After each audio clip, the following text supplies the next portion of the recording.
আমরা আজকে আলোচনা করব নাউন, প্রোনাউন এবং এইগুলোর আইডেন্টিফিকেশন এবং এর ক্লাসিফিকেশন নিয়ে। আমরা ভার্সিটি অ্যাডমিশন পরীক্ষায় প্রায় দেখে থাকি যে নাউন প্রোনাউনের আইডেন্টিফিকেশন নিয়ে যেমন কোশ্চেন আসে, এগুলোর ক্লাসিফিকেশন থেকেও কোশ্চেন আসতে পারে যে কোনো একটা নাউন নিয়ে, যে এটা কোন ধরনের নাউন, বা একটা প্রোনাউন থেকে এটা কোন ধরনের প্রোনাউন। আবার আসতে পারে একটা বাক্যের ভিতর এই নাউন প্রোনাউন দিয়ে ওই নাউন প্রোনাউনকে আন্ডারলাইন করে দিয়ে জিজ্ঞেস করতে পারে যে এটা কোন ধরনের নাউন। অনেক সময় দেখা যায় যে একটা নাউন পরিবর্তন হয়ে অন্য নাউনও হয়ে যেতে পারে, কনভার্ট হয়ে। সো কখন এই জিনিসগুলো ঘটবে, আমরা সেই বিষয়গুলো নিয়ে আজকে আলোচনা করব। চলুন আমরা মূল আলোচনায় চলে আসি। আমরা নাউন বলতে কি বুঝি? নাউন বলতে আমরা যে কোনো কিছুর নাম বুঝি, অর্থাৎ যার নাম আছে তাই নাউন। আপনি চোখ বন্ধ করে যা দেখতে পারেন এবং চোখ খুলে যা কিছু দেখতে পারেন, আর যা না দেখা যায়, প্রত্যেকটা জিনিসেরই দেখা যায় নাম আছে, আর এই নামগুলোকে আমরা বলে থাকি নাউন। নাউনকে আমরা প্রধানত দুইটা ভাগে ভাগ করতে পারি। একটা হচ্ছে কনক্রিট নাউন এবং অন্যটা হচ্ছে অ্যাবস্ট্রাক্ট নাউন। তাহলে একটা ছিল কনক্রিট, অন্যটা কি অ্যাবস্ট্রাক্ট নাউন। এখন কনক্রিট নাউনের ভিতর কোনগুলো পড়ছে? কনক্রিট নাউনের ভিতর ওই নাউনগুলো পড়ছে যে নাউনগুলো আপনি দেখতে পারেন, যে নাউনগুলো আপনি স্পর্শ করতে পারেন, বা এগুলো আপনি ছুঁয়ে দেখতে পারবেন। অর্থাৎ যেগুলোকে স্পর্শ করা যায় বা ছোঁয়া যায় সেই নাউনগুলোকে আমরা বলে থাকি কনক্রিট নাউন। অন্যদিকে যে নাউনগুলোকে আমরা দেখি যে স্পর্শ করা যায় না বা ছোঁয়া যায় না, এই নাউনগুলোকে আমরা বলে থাকি অ্যাবস্ট্রাক্ট নাউন। এগুলো মূলত হয় হচ্ছে বিভিন্ন ধরনের গুণের নাম। তাহলে আমরা বিভিন্ন গুণ বা দোষের যে নাম আছে, এই নামটাকেই বলে থাকি অ্যাবস্ট্রাক্ট নাউন।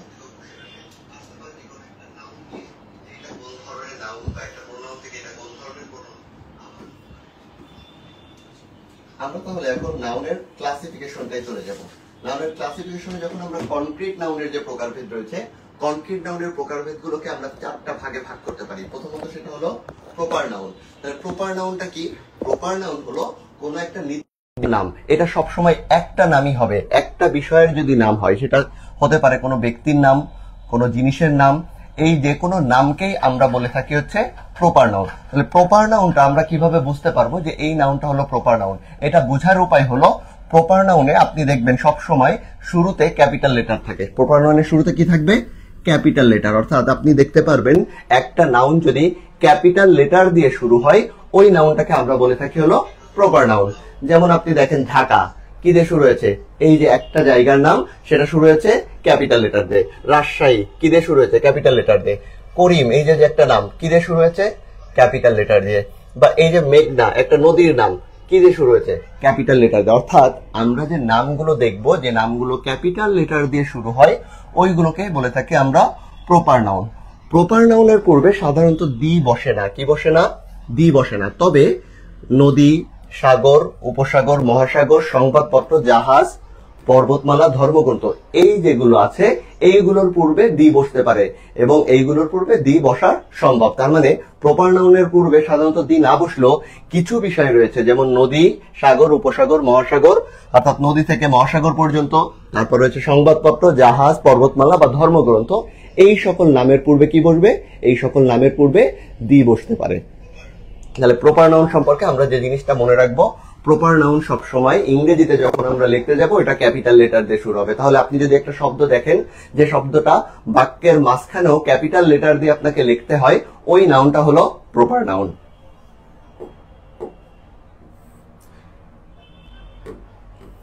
আমরা এবার চলে যাব কমন নাউনে। এখন দেখেন, আমরা এতক্ষণ দেখলাম যে কোনো একটা কিছুর নাম, কোনো একটা কিছুর নাম হলে সেটাকে আমরা বলেছিলাম প্রপার নাউন। যদি একটা না হয়, ওই জাতীয় সকলকেই আমরা একত্রে বুঝাই, ওই জাতীয় সকলকে যদি আমরা একত্রে বুঝাই, তাহলে সেটা হয়ে যাবে কমন নাউন। যেমন আমরা একটু উদাহরণস্বরূপ যদি বলি, এর আগে বলেছিলাম করিম। এখন করিম কি? করিম একজন মানুষ।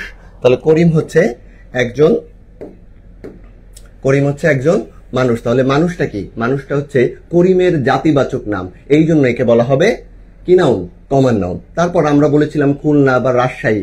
খুলনা বা রাজশাহীটা কি? এটা একটা শহরের নাম। তাহলে খুলনা বা রাজশাহীর জাতিবাচক নামটা কি হবে? জাতিবাচক নাম হবে সিটি। তাহলে সিটিটা কি? সিটিটা হলো কমন নাউন। আবার কিছুক্ষণ পূর্বে আমরা একটা শব্দ বলেছিলাম মেঘনা। মেঘনা কিসের নাম ছিল? মেঘনা ছিল একটা নদীর নাম। তাহলে মেঘনার জাতিবাচক যে নামটা, সেই নামটা কি? সেই নামটা হলো রিভার। আবার ধরেন আমি বললাম যে গীতাঞ্জলি। গীতাঞ্জলি আপনি বাক্যের মাঝখানে লিখলেও সেটা কি ক্যাপিটাল লেটার দিয়ে লিখতে হবে। অগ্নিবীণ আপনি যদি বাক্যের মাঝখানেও লেখেন কি দিয়ে লিখতে হবে? ক্যাপিটাল লেটার দিয়ে। এটা আসলে কি? এটা আসলে একটা বই। তাহলে আপনি যদি ওই ক্যাপিটাল লেটার দিয়ে যখন লিখবেন ওইটা থাকলো প্রপার নাউন, আর ঠিক ওর জাতিবাচক নাম বুক যখন লিখবেন সেটা হয়ে যাবে কি? Common noun. প্রপার নাউনের ক্ষেত্রে আপনি একটা জিনিস খেয়াল করবেন, প্রপার নাউন সবসময় সিঙ্গুলার, সবসময় কি? সিঙ্গুলার, কারণ ওইটা একটা জিনিসেরই নাম হয়। কিন্তু কমন নাউনের ক্ষেত্রে এটা দুইটা বিষয় করতে পারে, সেটা যেমন সিঙ্গুলার হতে পারে সেটা তেমন প্লুরাল হতে পারে। যেমন এই যে ম্যান, ম্যানের ক্ষেত্রে আপনি এটাকে প্লুরাল করতে পারবেন না, কি করবেন? মেন। সিটিকে আবার কি প্লুরাল করা যায় না? সিটি থেকে কি হবে? সিটিস। আপনি ধরেন রিভার, রিভারকে প্লুরাল করা যায় না, রিভার থেকে রিভার্স। তারপর বুক থেকে কি করতে পারি? বুকস। সো আমরা বলতে পারি প্রপার নাউন সবসময় সিঙ্গুলার হলো, কমন নাউন সিঙ্গুলার প্লুরাল দুইটাই হতে পারে। অর্থাৎ প্লুরাল হতে পারে একমাত্র কমন নাউন, কমন নাউনই একমাত্র কি হতে পারে? প্লুরাল হতে পারে। এখন তাহলে যে কোনো প্লুরাল নাউন যদি সে কাজ করে তাহলে ওই নাউনটাকে আমরা কি নাউন বলবো? কমন নাউন বলবো। আমরা একটা এক্সাম্পল দেখি। ধরেন আমরা বললাম দা পোর, বা বললাম দা রিচ।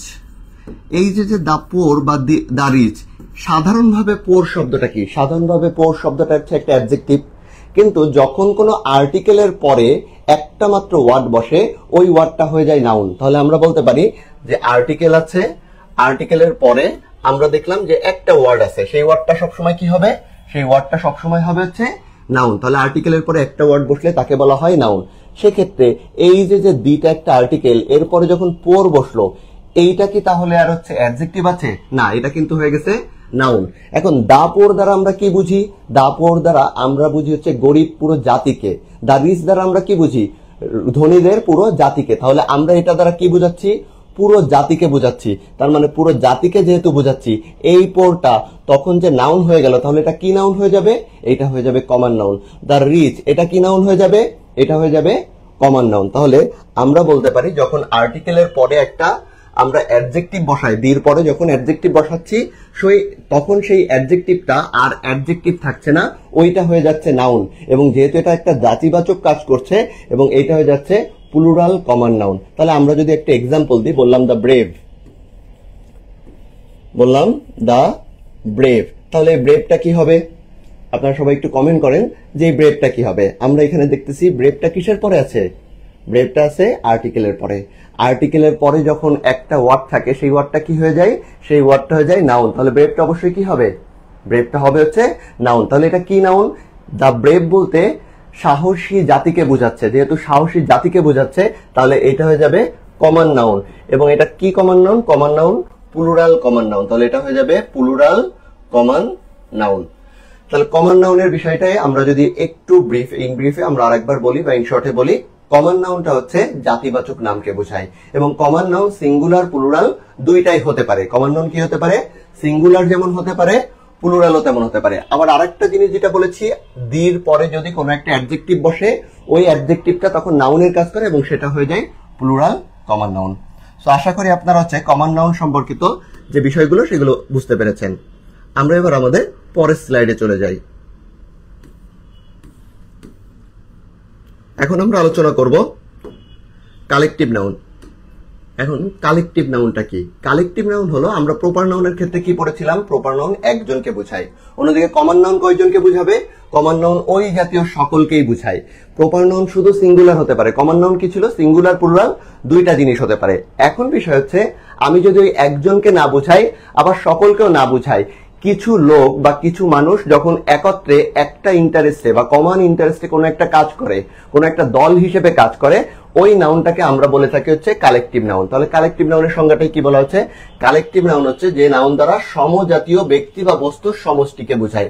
মানে একই জাতীয় কিছু ব্যক্তি বা বস্তু তারা যদি একত্র হয়ে কোনো একটা কাজ করে তখন আমরা তাকে বলে থাকি কালেকটিভ নাউন। তাহলে প্রপার নাউনে আমরা বুঝেছিলাম এক, ওই জাতীয় সকলকে আমরা বুঝেছিলাম কোনটাই? Common noun. এবং সকলকে না বুঝাই এর ভিতর থেকে কিছু যখন একত্রে একটা কাজ করে তখন সেটা হয়ে যায় কালেকটিভ নাউন। এই যে কালেকটিভ নাউনের আমরা তাহলে কিছু এক্সাম্পল একটু দেখার চেষ্টা করি। দেখেন প্রথমেই দেয়া আছে যে এখানে টিম। টিম মানে কি? টিম মানে দল। তার মানে আমরা যখন একটা দল হিসেবে কাজ করছি, বা ধরেন গ্রুপ, গ্রুপ মানে কি বোঝায়? দল। ফ্যামিলি, এটা ফ্যামিলিতে কি একজন মানুষ আছে নাকি সকল মানুষ আছে? একজনও নেই, সকলে নেই, কিছু মানুষ একত্রে কমন একটা ইন্টারেস্টে একটা ফ্যামিলি গঠন করে। তারপর ধরেন আর্মি, আর্মিতে কি সকল মানুষ এখানে আছে? দেখেন এখানে কিন্তু সকল মানুষ নেই, কিছু মানুষ একত্রে একই ধরনের কাজ করতেছে। ফ্লক, ফ্লক বলতে হচ্ছে এটাকে অনেকটা ঝাঁক বোঝানো হয়, অর্থাৎ যখন আপনি হচ্ছে প্রাণীদের ক্ষেত্রে, মানুষ বাদে অন্যান্যদের ক্ষেত্রে আপনি যখন হচ্ছে কালেকটিভ শব্দটাকে ব্যবহার করতে যাবেন তখন আমরা ফ্লক ইউজ করব। তারপর ক্লাস, ধরেন আমরা এখানে একটা ক্লাসে যারা আছি, এই ক্লাসটায় কি পৃথিবীর সমস্ত মানুষ আছে? না, আমাদের কিছু মানুষ যাদের একটা ইন্টারেস্ট কি ভার্সিটিতে অ্যাডমিশনে আমরা ভালো করব বা ভার্সিটি অ্যাডমিশনে আমরা চান্স পাবো যে কোনো ভার্সিটিতে, এই ইন্টারেস্ট নিয়ে আমরা এখানে উপস্থিত হয়েছি। আমরা এই যে যারা এখানে উপস্থিত হয়েছি তারা কি একটা কমন ইন্টারেস্টে এক জায়গায় হয়েছি, তার মানে ক্লাসটা কি একটা কমন ইন্টারেস্টে যেহেতু একত্রিত হয়েছে, এটা হচ্ছে একটা কালেকটিভ নাউন। তারপর দেয়া আছে জুরি। জুরি বলতে কি বোঝায়? জুরি বলতে বোঝায় হচ্ছে বিচারক মণ্ডলীর দল। ধরেন একের অধিক বিচারক যখন নিয়ে একটা দল গঠন করা হয় তখন তাকে বলা হয় জুরি।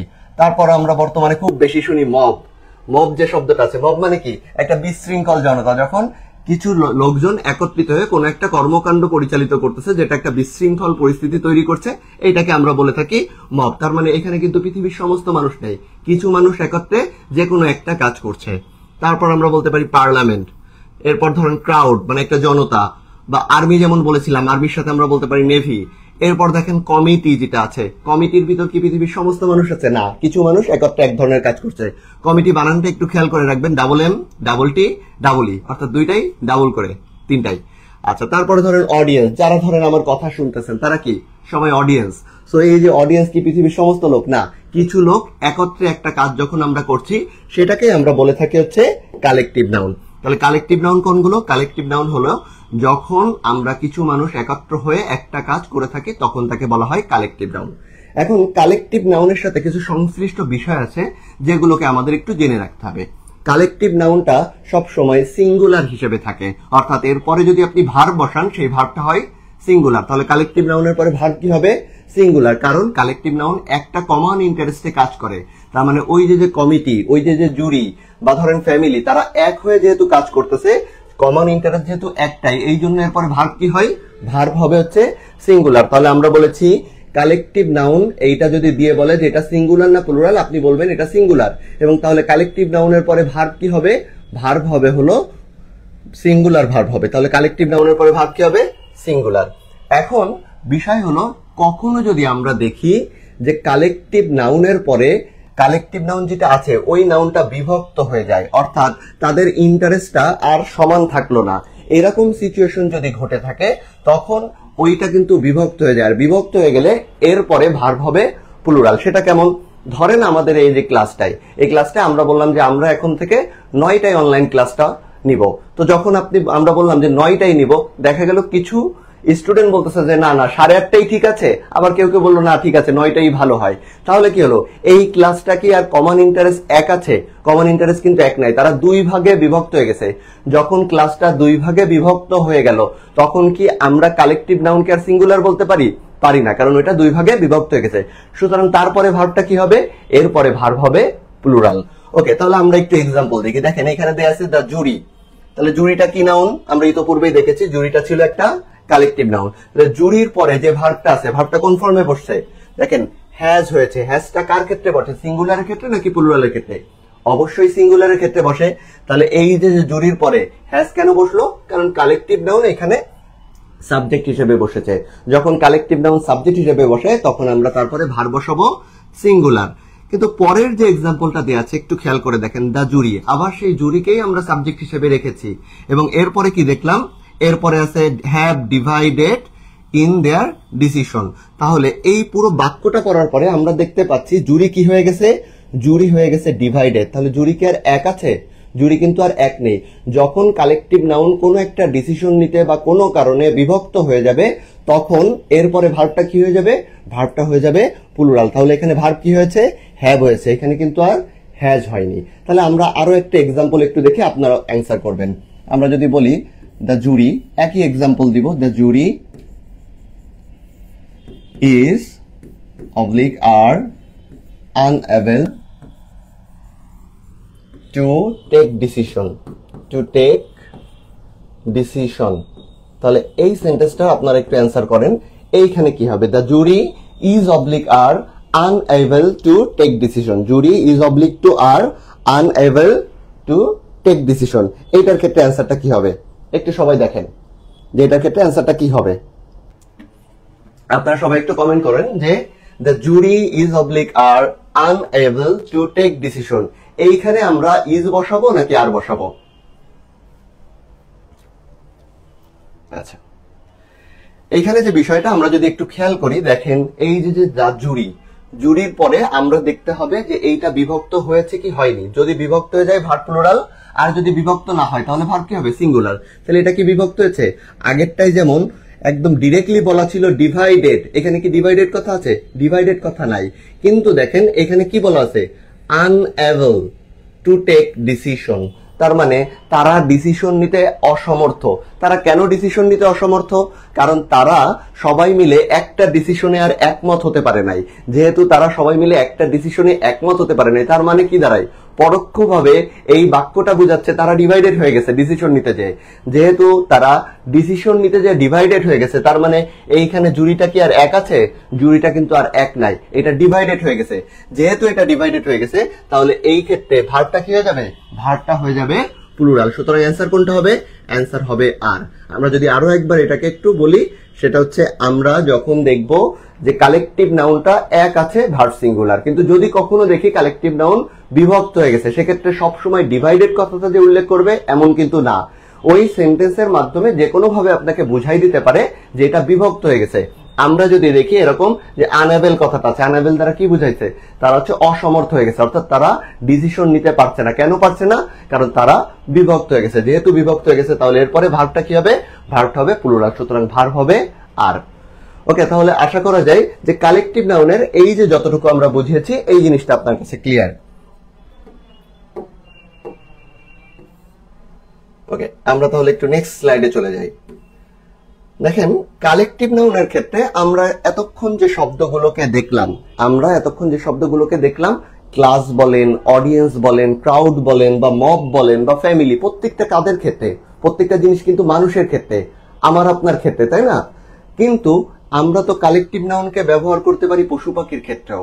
তো তখন কি আপনি বলবেন এ গ্রুপ অফ ডগস, বা বলতে পারবেন যে টিম অফ ডগস? এটা কিন্তু বলা যাবে না। বা এ ফ্যামিলি অফ ডগস, এই জিনিসগুলো কিন্তু তখন বলা যায় না।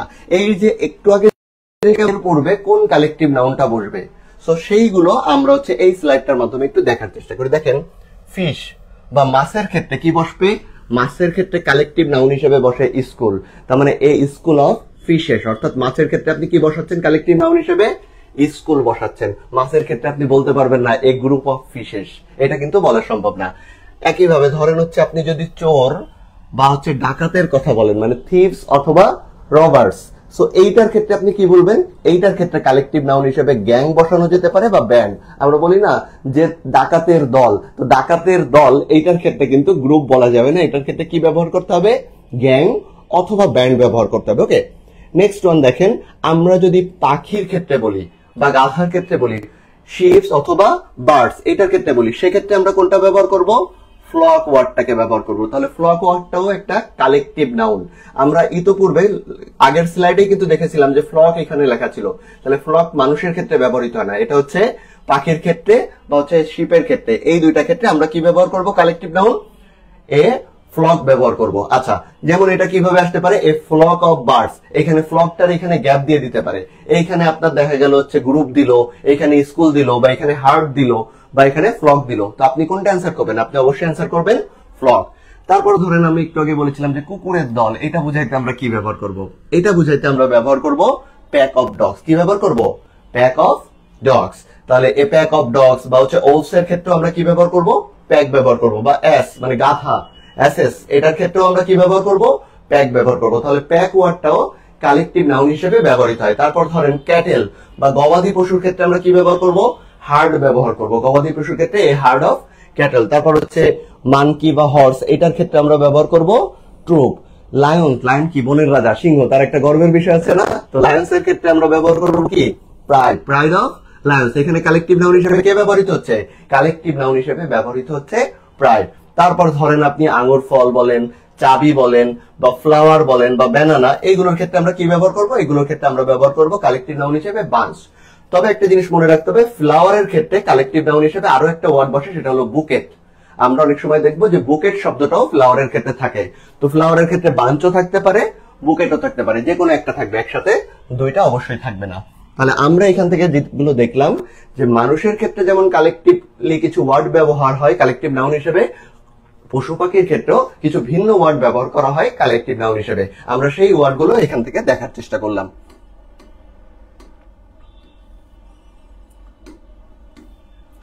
আচ্ছা, এবার আমরা আলোচনা করব ম্যাটেরিয়াল নাউন নিয়ে। তাহলে ম্যাটেরিয়াল নাউন নিয়ে যদি আমরা আলোচনা করি, ম্যাটেরিয়াল নাউনটা কি? ম্যাটেরিয়াল নাউন হচ্ছে ওই সকল নাউন যেগুলোকে আপনি সংখ্যা দ্বারা গণনা করতে পারবেন না, কোনোভাবেই কি করা সম্ভব না, সংখ্যা দিয়ে গণনা করা যায় না। এই যে দেখেন লেখা আছে সংখ্যা দিয়ে গণনা করা যায় না। তাহলে সংখ্যা দিয়ে যদি আমরা গণনা না করতে পারি, এটাকে আমরা কিভাবে করব, মানে কিভাবে দেখব? এইটাকে আসলে একক দ্বারা পরিমাপ করা যায়, অর্থাৎ এইটাকে আপনি গণনা করতে পারবেন না, কিন্তু কি করতে পারবেন? পরিমাপ করতে পারবেন। তাহলে যেগুলোকে আমরা গণনা করতে পারি না কিন্তু পরিমাপ করতে পারি, এই জিনিসগুলো কোন নাউনের ভিতর যাবে? এইগুলো যাবে ম্যাটেরিয়াল নাউনের ভিতর। যেমন দেখেন ডায়মন্ড, তারপর ধরেন গোল্ড। গোল্ড কি আমরা কি করি? গুনে গুনে কাউকে দিতে পারবো? অবশ্যই গণনা করে কাউকে দিতে পারবো না। এটা আপনাকে দিতে গেলে আপনি যেমন দোকানে গেলে ভরি হিসেবে কিনতেছেন, 8 আনা, তারপর 4 আনা, এভাবে কিনতেছেন। তার মানে ওইটা একটা ওয়েটের মাধ্যমে বা পরিমাপের মাধ্যমে কিনছেন। আয়রন, লোহা, তারপর ওয়াটার, পানি কিনতেছেন কিসের মাধ্যমে? লিটার, লিটার হতে পারে, তেলও তাই। আবার ধরেন চালের কথা চিন্তা করেন, আমি আপনাকে চাল দিলাম, চাল আপনি গুনতে কিন্তু পারবেন, কিন্তু আপনি যদি কাউকে দিতে যান, দিতে গেলে কি আপনি গুনে গুনে কাউকে দিবেন না? অবশ্যই এটা আপনাকে কিনতে হলে বা আনতে হলে ওয়েট করেই আনতে হয়। তারপর ধরেন পেপার বা মিল্ক এবং সল্ট, এই যে শব্দগুলো আছে প্রত্যেকটা শব্দই হলো ম্যাটেরিয়াল নাউন। কারণ এই জিনিসগুলো আমরা কাউকে দিতে গেলে আমরা গুনে গুনে বিতরণ করি না বা বিনিময় করি না, আমরা এটাকে ওয়েট করে বিনিময় করি বা পরিমাপ করে বিনিময় করি। আর যেগুলো পরিমাপ করে বিনিময় করা হয় সেগুলোকে আমরা বলে থাকি ম্যাটেরিয়াল নাউন। ওকে,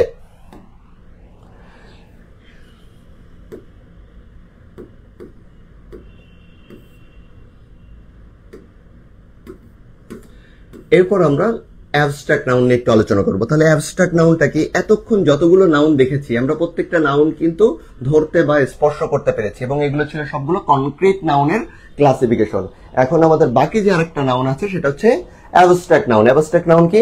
অ্যাবস্ট্রাক্ট নাউন হচ্ছে যদি কোনো দোষ, গুণ, অবস্থা বা কাজের নামকে বোঝানো হয়, যে জিনিসটা আমরা ধরতে পারবো না বা স্পর্শ করতে পারবো না বা দেখতে পারবো না, সেই নাউনগুলোকেই বলা হয় অ্যাবস্ট্রাক্ট নাউন। সচরাচর দেখা যায় এই নাউনগুলোর শেষে CY, TH, TY বা RY, DOM, ship, SION, TION, hood, ment বা নেস, এই ওয়ার্ডগুলো যুক্ত থাকে। তাহলে আমরা যদি একটু এক্সাম্পল দেখি, দেখেন চাইল্ডহুড, শৈশব, আপনি কি এটাকে ধরতে পারবেন, ছুঁইতে পারবেন না, এটাকে জাস্ট আপনি অনুভব করতে পারবেন, ধরা ছোঁয়া বা স্পর্শ করা যায় না। ফ্রিডম, স্বাধীনতা, আমরা যে বলি আমরা স্বাধীনতা পেয়েছি, আমরা কি দেখতে পারি? পারি না, আমরা জাস্ট অনুভব করতে পারি। ফ্রেন্ডশিপ, বন্ধুত্ব, কি করতে পারি? অনুভব করতে পারি।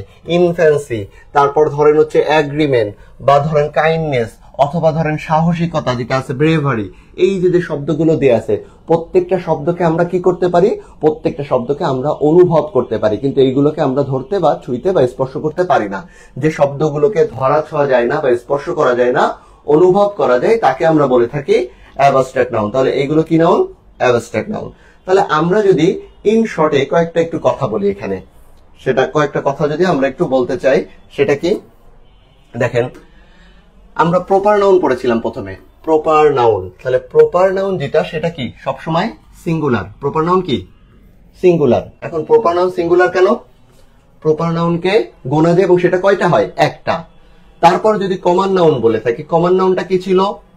কমন নাউনটা গোনা যায় এবং সেটা সিঙ্গুলার এবং প্লুরাল দুইটাই হয়, সিঙ্গুলার প্লুরাল দুইটাই হয়ে থাকে। তাহলে কমন নাউনটা কি হতে পারে? কমন নাউন যেমন সিঙ্গুলার হয়, কমন নাউন তেমন প্লুরাল হতে পারে। তারপর আমরা পড়েছিলাম কালেকটিভ নাউন। কালেকটিভ নাউন কি ছিল? সিঙ্গুলার, তবে মাঝে মাঝে দেখা গেছে সেটা প্লুরাল হতে পারে। কখন প্লুরাল হয়? যদি সেটা বিভক্ত হয়ে যায়। এরপরে আসছিলাম ম্যাটেরিয়াল নাউন। ম্যাটেরিয়াল যে নাউনটা আছে, ম্যাটেরিয়াল নাউন এইটা হচ্ছে নন কাউন্টেবল একটা নাউন, কারণ এটাকে গোনা যায় না। যেহেতু নন কাউন্টেবল নাউন, গোনা যায় না, তার মানে এটা কি সবসময় সিঙ্গুলার। আবার আমরা যদি লাস্ট ওয়ান যেটা অ্যাবস্ট্রাক্ট নাউন বললাম, এটাকে কি আমরা গুনতে পারবো? এটাকেও কিন্তু আমরা গুনতে পারছি না। তার মানে এটাও যেটা গুনা যাচ্ছে না সেটা অলওয়েজ সিঙ্গুলার, অর্থাৎ নন কাউন্টেবল যে আছে সেগুলো অলওয়েজ কি সিঙ্গুলার। তাহলে আমরা যদি একটু খেয়াল করে দেখি, প্রপার, কমন এবং কালেকটিভ, এই যে তিনটা নাউন আছে, এই তিনটা নাউন কি নাউন? এই তিনটা নাউন হচ্ছে কাউন্টেবল নাউন, এগুলোকে গণনা করা যায়। তার ভিতর প্রপার সিঙ্গুলার, কালেকটিভ সিঙ্গুলার আর কমন সিঙ্গুলার প্লুরাল দুইটাই হতে পারে। অন্যদিকে ম্যাটেরিয়াল এবং অ্যাবস্ট্রাক্ট, এই যে দুইটা নাউন, এই দুইটা নাউন হচ্ছে নন কাউন্টেবল। আর নন কাউন্টেবল অলওয়েজ কি হয়? নন কাউন্টেবল অলওয়েজ হবে সিঙ্গুলার নাউন। ওকে, এখন বিষয়টা হচ্ছে এই যে যতগুলো নাউন আছে আমরা দেখলাম, যতগুলো নাউন আছে আমরা দেখলাম, এই নাউনগুলো থেকে আমরা proper noun, common noun, collective noun, material noun বা অ্যাবস্ট্রাক্ট নাউন, সবগুলো নাউন থেকে, প্রপার থেকে শুরু করে কালেকটিভ, কমন বা ম্যাটেরিয়াল বা অ্যাবস্ট্রাক্ট, এই নাউনগুলোকে আমরা চেঞ্জ করে অনেক সময় কমন নাউন হিসেবে ব্যবহার করে থাকি। চেঞ্জ করে কি হিসেবে ব্যবহার করি? কমন নাউন হিসেবে। তাহলে আমরা কখন বলবো যে এই প্রপার নাউনটা একটা কমন নাউন হয়ে গেছে, এই কালেকটিভ নাউনটা একটা কমন নাউন হয়ে গেছে, বা অ্যাবস্ট্রাক্ট নাউনটা একটা কমন নাউন হয়ে গেছে? এইরকম কোশ্চেন গুলোই কিন্তু পরীক্ষায় বেশি আসে, যে একটা প্রপার নাউন যেটা আপনি দেখে বুঝতেছেন এটা প্রপার, কিন্তু এটা আসলে কমন নাউন। এটা কখন হয় বা কিভাবে হয় সেটা যদি জানতে হয় তাহলে আমরা এই এক্সারসাইজ গুলো একটু করব, এবং এট দ্য সেম টাইম আগে আমরা লিখে নিব যে কখন ওইটাকে কমন নাউন করা যায়। আপনি প্রপার নাউন, তারপর হচ্ছে কালেকটিভ নাউন, এরপর হচ্ছে ম্যাটেরিয়াল,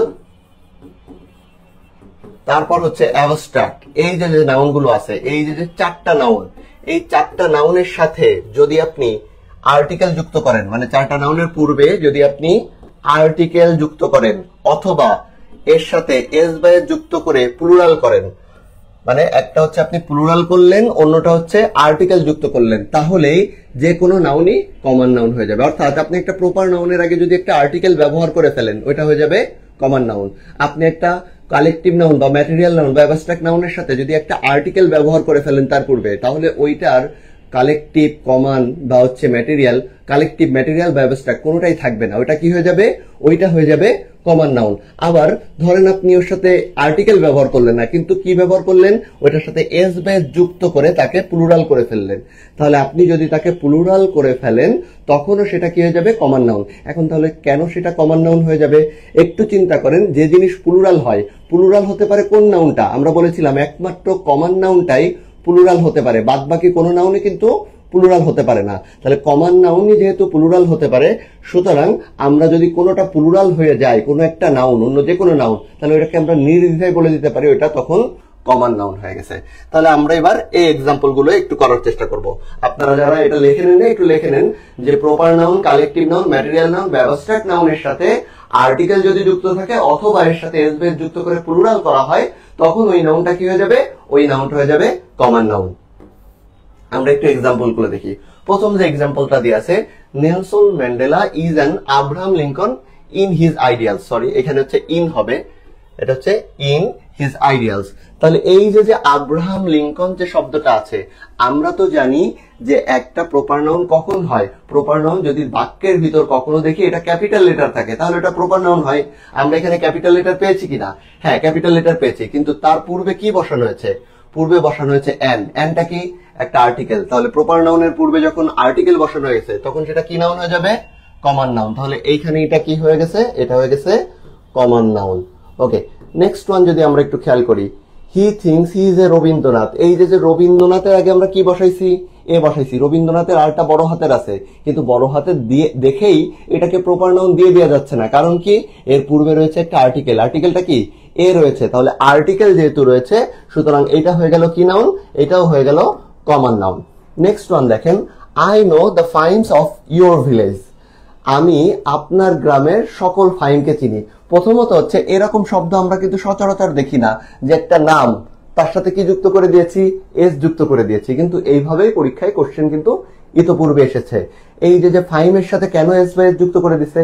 ধরেন একটা গ্রামে অনেকগুলো ফাইম আছে, তাহলে একটা গ্রামে যেহেতু অনেকগুলো ফাইম আছে, আপনি সবগুলো ফাইমকেই চেনেন, তো তখন আপনি কি বললেন? I know the fames of your village. তাহলে আমরা এখানে কি দেখতে পাচ্ছি? এস বা ইএস যুক্ত হয়েছে।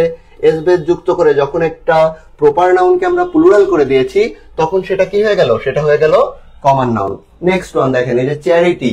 দ্য চ্যারিটি অফ হাতিম তাই। আমরা চ্যারিটি কি দেখতে পারি? দানশীলতা দেখা যায়, ছোঁয়া যায়? যায় না। তার মানে এটা কি নাউন? এটা হলো একটা অ্যাবস্ট্রাক্ট নাউন। অ্যাবস্ট্রাক্ট নাউনের পূর্বে কি দেওয়া হয়েছে? দি দেওয়া হয়েছে, অর্থাৎ একটা আর্টিকেল যুক্ত করে দেওয়া হয়েছে। সো আর্টিকেল যুক্ত করে দিলে সেটা কি নাউন হয়ে যাবে? কমন নাউন হয়ে যাবে। নেক্সট ওয়ান দেখেন, he is a justice of high court. এমনিতে জাস্টিস যে ওয়ার্ডটা আছে, জাস্টিস ওয়ার্ডটা কি? জাস্টিস ওয়ার্ডটা হচ্ছে একটা অ্যাবস্ট্রাক্ট নাউন।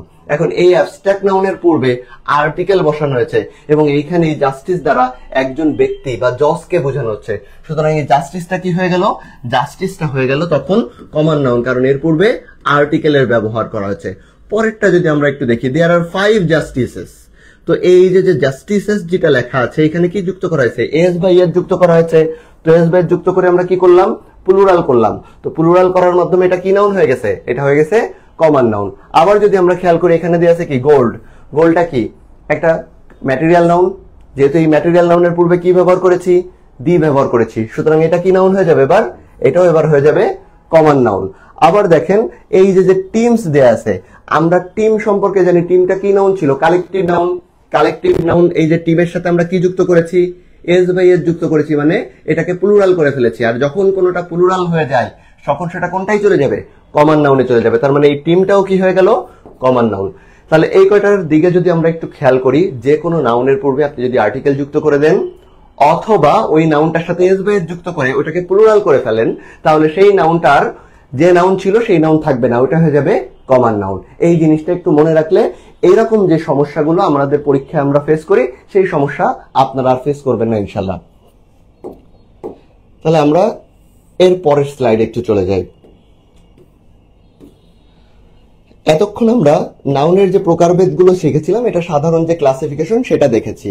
এখন আমরা দেখব হচ্ছে নাউনের প্রকারগুলোকে আমরা আবার আরেকটা দিক থেকে ভাগ করতে পারি। সেটা কি? গণনার দিক থেকে। একটা জিনিসকে গণনা করতে পারি কি পারি না, এইটার উপর ভিত্তি করে আমরা নাউনকে দুইটা ভাগে ভাগ করতে পারি। একটা হচ্ছে কাউন্টেবল নাউন আর একটা হচ্ছে নন কাউন্টেবল বা আনকাউন্টেবল নাউন। তাহলে প্রথমেই আমরা হচ্ছে কাউন্টেবল নাউনটা নিয়ে একটু আলোচনা করি। আপনারা সবাই জানেন এটার সংজ্ঞা, যে কাউন্টেবল নাউনটা কি। কাউন্টেবল নাউন হলো যে নাউনটাকে গণনা করা যায়, অর্থাৎ যে নাউনটাকে গণনা করা যায়। এখন বিষয়টা হচ্ছে, আপনি গণনা করতে পারলেই কি সেটা কাউন্টেবল নাউন হবে? না, গণনা করতে পারলেই সেটা সবসময় কাউন্টেবল নাউন হয় না। আমরা যেটাকে গণনা করতে পারবো এবং কাউকে দিয়ে দেওয়ার সময়ও সেটাকে গণনা করেই দিতে পারবো, তখন তাকে বলা হয় কাউন্টেবল নাউন। তাহলে এখানে বিষয় দুইটা, একটা হচ্ছে গণনা করা যায়, প্রথম কথা হচ্ছে গণনা করতে পারা যাবে। দ্বিতীয় কথা হচ্ছে বিনিময় করার সময়। বিনিময় করার সময় আমরা কিভাবে বিনিময় করি? গণনা করে বিনিময় করি। আর বিনিময় করা মানে কি বুঝি? যে কাউকে দিয়ে দেওয়ার সময়ও আমরা গুনে গুনেই দিচ্ছি, তখন সেটাকে বলা হয় কাউন্টেবল নাউন। এখন কথা হচ্ছে, ধরেন এই যে হাতে আমার যেটা আছে, এটা কি? একটা কলম। এই কলমটা কয়টা কলম? একটা। আপনি আমার কাছে চাইলেন যে একটা কলম দেন, আমি এটাকে গুনে দিচ্ছি না যে একটা কলম। সো আমি যখন এটাকে গুনে দিতে পারতেছি, বা ধরেন দুইটা কলম আছে, আমি গুনে গুনে দুইটা কলম দিতে পারতেছি। দুইটা বই আমি গুনে দিতে পারতেছি, একটা দুইটা। তাহলে আপনি যেগুলোকে গণনা করেই কাউকে দিতে পারবেন সেইটা হলো কি নাউন? Countable noun. ঠিক আছে, এখন আমরা একটা এক্সাম্পল দিই। ধরেন বললাম পটেটো। সো পটেটো যেটা আছে মানে কি?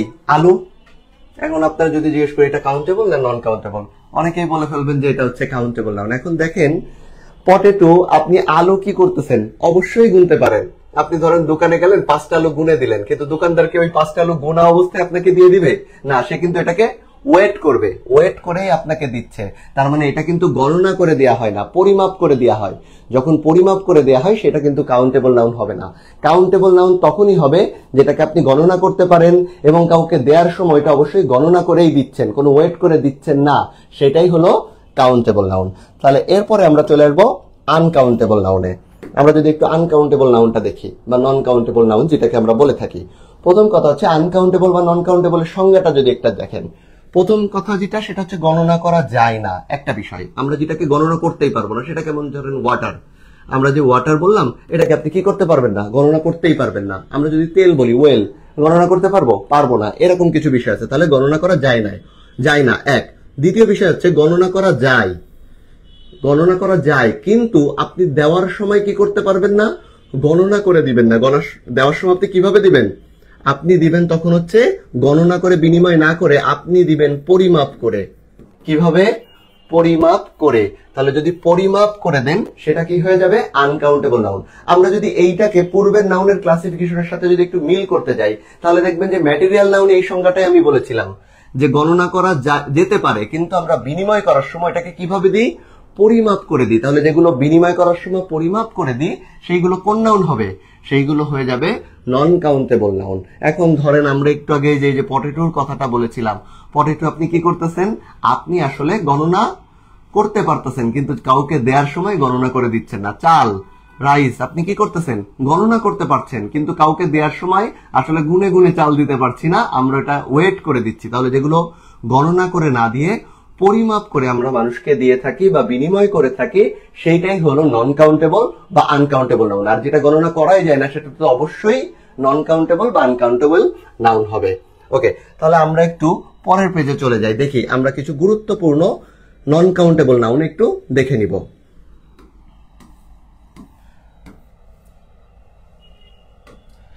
তো প্রথমে আমরা এখানে কিছু গুরুত্বপূর্ণ আনকাউন্টেবল বা নন কাউন্টেবল নাউন দেখবো, যেগুলো পরীক্ষায় প্রায় এসে থাকে, যেগুলো যদি আপনি দেখেন যে বিভিন্ন পরীক্ষায় এটা হচ্ছে আসে।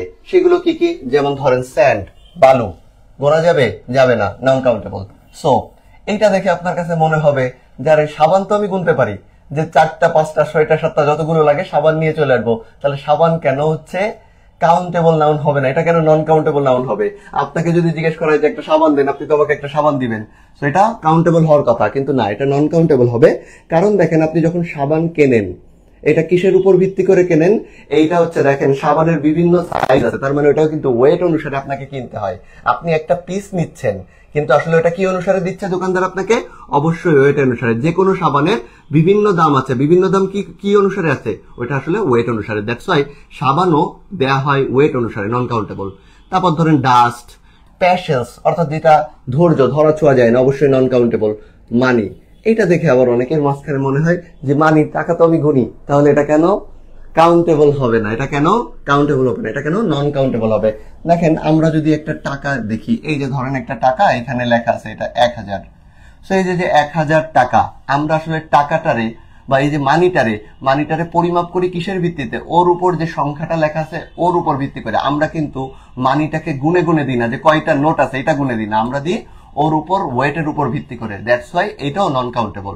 তারপর ধরেন লেজার, নিউজ, যে কোনো সাবজেক্টের নাম যদি থাকে, সাবজেক্টের নাম যেমন ধরেন ফিজিক্স বললাম, ম্যাথমেটিক্স বললাম, এগুলো কি? এগুলো হচ্ছে সাবজেক্টের নাম। বা ইকোনমিক্স, এই যে সাবজেক্টের নামগুলো আছে দেখলে শেষে কি থাকে? একটা এস থাকে, কিন্তু সেটা অবশ্যই নন কাউন্টেবল নাউন। যে কোনো যদি রোগের নাম হয়, রোগের নাম হইলো সেটা হচ্ছে নন কাউন্টেবল নাউন। যেমন রোগের নাম ফেভার দেখলে তো আপনি খুব সহজেই বুঝতে পারবেন নন কাউন্টেবল, কিন্তু এই যে শব্দটা আছে মামস, শেষে কি যুক্ত আছে? এস, দেখে আমার কাছে অনেক সময় প্লুরাল মনে হতে পারে, কিন্তু মামসটাও কি একটা নন কাউন্টেবল নাউন, কারণ এটা একটা রোগের নাম। আবার ধরেন হচ্ছে মিজেলস আছে, মিজেলস মানে কি? মিজেলস মানে হচ্ছে হাম, এই যে হাম রোগটা, কিন্তু শেষে একটা এস যুক্ত আছে, এটা আসলে শব্দের সাথেই এসটা যুক্ত, এটা মূল শব্দ এস দিয়ে গঠিত, সুতরাং এটা কিন্তু প্লুরালের জন্য এস বেস যুক্ত করে নাই। সো এটা একটা রোগের নাম, এটা কি হবে? নন কাউন্টেবল হবে। এখন এইখানে সবচেয়ে বেশি ইম্পর্টেন্ট যেগুলো, সেগুলোতে আমরা একটু আসতেছি। দেখেন মিট বা মাটন, আমরা মাংস যখন কিনি, এটা কি আমরা আসলে কিভাবে কিনি? ওয়েট করে কিনি না, তার মানে এটাও কি নন কাউন্টেবল নাউন। পরীক্ষায় অনেক বেশি আসে যে শব্দগুলো, সেগুলোর কয়েকটা একটু দেখা। একটা হচ্ছে অ্যাডভাইস, একটা হচ্ছে ফার্নিচার, একটা হচ্ছে সিনারি, এই যে তিনটা, এবং সাথে যে হোমওয়ার্ক, এই 4টা শব্দ আপনি দেখবেন পরীক্ষায় অনেক বেশি এসেছে। সো এই শব্দগুলো থাকলে আপনি নির্দ্বিধায় কি বলতে হবে? এটা non countable noun. Homework, advice, furniture বা সিনারি সবগুলো কি নাউন? সবগুলো হলো নন কাউন্টেবল নাউন। তাহলে আমরা দেখতে হচ্ছে যে এই শব্দগুলোকে আপনাকে একটু মনে রাখতে হবে। এখন আমরা একটা এক্সারসাইজ যদি একটু খেয়াল করি, এখানে দিয়ে আছে dash is not only thing that tourist wants to see. তাহলে dash is not only thing that tourist wants to see, এই যে বাক্যটা আমরা দেখলাম, এইখানে আমাদের বসাতে হবে হয় এ সিনারি বা সিনারিজ বা দা সিনারিজ বা সিনারি, অথবা এই 4টার ভিতর যে কোনো একটা আমরা বসাবো। তাহলে একটু খেয়াল করেন এখানে কি বসছে? ভার্বটা কিন্তু সিঙ্গুলার, তাহলে তো আমার এ সিনারি বসাতে পারি আমরা, তাই না? কিন্তু এ সিনারি কিন্তু আসলে বসানো যাবে না। কেন যাবে না? কারণ এটা তো একটা নন কাউন্টেবল নাউন। সিনারিটা কি নাউন? Non countable. তাহলে যেটা নন কাউন্টেবল, যেটা আপনি গুনতে পারবেন না, তার আগে কি আমরা এ বা এন ব্যবহার করতে পারবো না? তার আগে কিন্তু আমরা এ বা এন বা কোনো প্লুরাল কাউন্টেবল ডিটারমিনার যেগুলো আছে সেগুলোর কোনোটাই ব্যবহার করতে পারবো না। তাহলে এইখানে প্রথমেই বাদ যাচ্ছে সি নাম্বার, কারণ এটা প্লুরাল আছে। বি নাম্বারও বাদ যাচ্ছে কারণ এটা প্লুরাল আছে। আর এ নাম্বার কেন বাদ যাচ্ছে, কারণ এটাকে কাউন্টেবল করা হয়েছে একটা পূর্বে আর্টিকেল বসানোর মাধ্যমে, সো এটা কাউন্টেবল হবে না, হবে নন কাউন্টেবল। তাহলে অ্যান্সার কোনটা হবে? অ্যান্সার হবে ডি নাম্বার, সিনারি। ঠিক আছে, তাহলে এই যে সিনারি নিয়ে দেখা যায় প্রায় কোশ্চেন আসে। আপনি দেখবেন কোথাও কোথাও লেখা আছে many furnitures, so many furniture তো হবে না, মেনি ফার্নিচার কোনোভাবে হতে পারে না, কারণ এর সাথে তো এসবেজ কখনোই যুক্ত হতে পারবে না, কারণ এটা একটা নন কাউন্টেবল নাউন। আবার ধরেন অ্যাডভাইসেস, এই যে অ্যাডভাইসেস যদি কোথাও দেওয়া থাকে তাহলে ওটা কি আছে, ওটা ভুল আছে, কারণ অ্যাডভাইস কি নন কাউন্টেবল নাউন, আর নন কাউন্টেবল নাউনগুলোর ক্ষেত্রে কখনোই সেটা প্লুরাল হতে পারবে না, এটা সবসময় কি হবে, এটা সবসময় সিঙ্গুলার হবে। ওকে, আমরা যদি একটু পরে চলে যাই, এইখানে আমরা যে জিনিসগুলো দেখব যে নন কাউন্টেবল যে নাউনগুলো আছে এইগুলোর কিছু কাউন্টেবল ওয়ার্ডও আবার দেয়া আছে, যে ওই শব্দটাকে ব্যবহার না করে আপনি এর কাউন্টেবল যে ওয়ার্ডটা আছে সেই ওয়ার্ডটাকেও আপনি ব্যবহার করতে পারেন। অর্থাৎ যেমন আমরা দেখেন যে সিনারি একটু আগে পড়লাম, সিনারিটা কি পড়েছিলাম, সিনারিটা পড়েছিলাম যে এটা একটা নন কাউন্টেবল নাউন, কিন্তু আপনি যদি সিনারি ব্যবহার না করতে চান, অর্থাৎ নন কাউন্টেবল নাউন ব্যবহার করতে না চান, সেক্ষেত্রে আপনি ব্যবহার করতে পারেন ভিউ। তার মানে ভিউ কোথাও থাকলে বা ভিউ যদি আপনাকে জিজ্ঞেস করা এটা কাউন্টেবল না নন কাউন্টেবল, ভিউটা কিন্তু কাউন্টেবল, অন্যদিকে সিনারি কি নন কাউন্টেবল। তাহলে আপনি নন কাউন্টেবল ইউজ করতে চাইলে সিনারি করবেন, কাউন্টেবল ইউজ করতে চাইলে কোনটা করবেন, ভিউ করবেন। তাহলে ভিউ এর সাথে কিন্তু এস বাই এস যুক্ত হতে পারে, তাহলে আমরা এখানে কিন্তু লিখতে পারবো যে ভিউজ, কিন্তু সিনারির ক্ষেত্রে কিন্তু এস বাই এস যুক্ত হবে না, কারণ এটা একটা নন কাউন্টেবল বা আনকাউন্টেবল নাউন। ঠিক একইভাবে জুয়েলারি নন কাউন্টেবল, অন্যদিকে অর্নামেন্ট হচ্ছে কাউন্টেবল। আমরা যদি মিউজিকের কথা বলি, মিউজিক কি কাউন্টেবল না নন কাউন্টেবল, নন কাউন্টেবল, অন্যদিকে সংটা কি হবে কাউন্টেবল। হিউম্যানিটি নন কাউন্টেবল আর হিউম্যান বিংটা কাউন্টেবল। তার মানে এই পাশের লাইনে যারাই আছে প্রত্যেকের সাথে কিন্তু এস বাই যুক্ত হতে পারবে, কিন্তু এই যে আনকাউন্টেবল এর যে লিস্ট এর সাথে কিন্তু এস বাই যুক্ত হতে পারবে না। দেখেন ওয়েদার, ওয়েদারটা কি নন কাউন্টেবল, অন্যদিকে ক্লাইমেট এটা হচ্ছে countable. Machinery non countable, machine হচ্ছে কাউন্টেবল। যদি আমরা বলি সানলাইট বা সানশাইন এটা হচ্ছে নন কাউন্টেবল হিসেবে ব্যবহৃত হয়, কিন্তু সানবিনটা কি হিসেবে ব্যবহৃত হবে, এটা ব্যবহৃত হবে কাউন্টেবল হিসেবে। আবার যদি আমরা এখানে এই পাশে দেখি সোপ, আমরা একটু আগে পড়ে আসছি কি এটা নন কাউন্টেবল, কিন্তু আপনি যদি কাউন্টেবল হিসেবে ব্যবহার করতে চান তখন আপনাকে বলতে হবে সোপ বার। মেইলকে কাউন্টেবল করতে গেলে বলবেন ইমেইল, মানিকে কাউন্টেবল করতে গেলে বলবেন ডলার বা টাকা, পোয়েট্রিকে পোয়েম। আমরা একটু আগে ওয়ার্ক বা হোমওয়ার্ক করেছিলাম, হোমওয়ার্কটা কি ছিল নন কাউন্টেবল, আমরা বলতে পারি জব। সোনোটা হচ্ছে নন কাউন্টেবল, অন্যদিকে সোনোফ্লেকটা কি হবে, সোনোফ্লেকটা হয়ে যাবে কাউন্টেবল। ট্রাফিক কি, ট্রাফিক ওয়ার্ডটা নন কাউন্টেবল, কিন্তু আপনি যদি লেখেন ট্রাফিক জ্যাম এইটা হচ্ছে কাউন্টেবল। সো আপনি ট্রাফিক জ্যাম, সো এখানে একটা এসও যুক্ত করতে পারবেন, অর্থাৎ যেগুলো এখানে কাউন্টেবলের লিস্টে দিয়ে আছে সেইগুলোর সাথে এস বাই এস যুক্ত হতে পারে, আর আনকাউন্টেবল গুলোর সাথে কোনোভাবে এস বাই যুক্ত করা যাবে না। এর পূর্বে ধরেন মেনি বা সেভারেল এরকম শব্দ ব্যবহার করলো ওই ওয়ার্ডগুলো তখন ভুল হয়ে যাবে, ওইখানে আমাদের নন কাউন্টেবল যে ডিটারমিনার গুলো আছে সেই ডিটারমিনার গুলো ব্যবহার করতে হবে।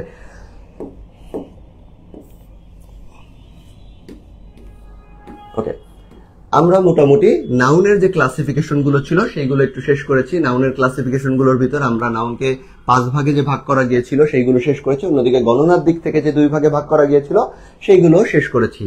এখন আমরা আলোচনা করব প্রোনাউন নিয়ে।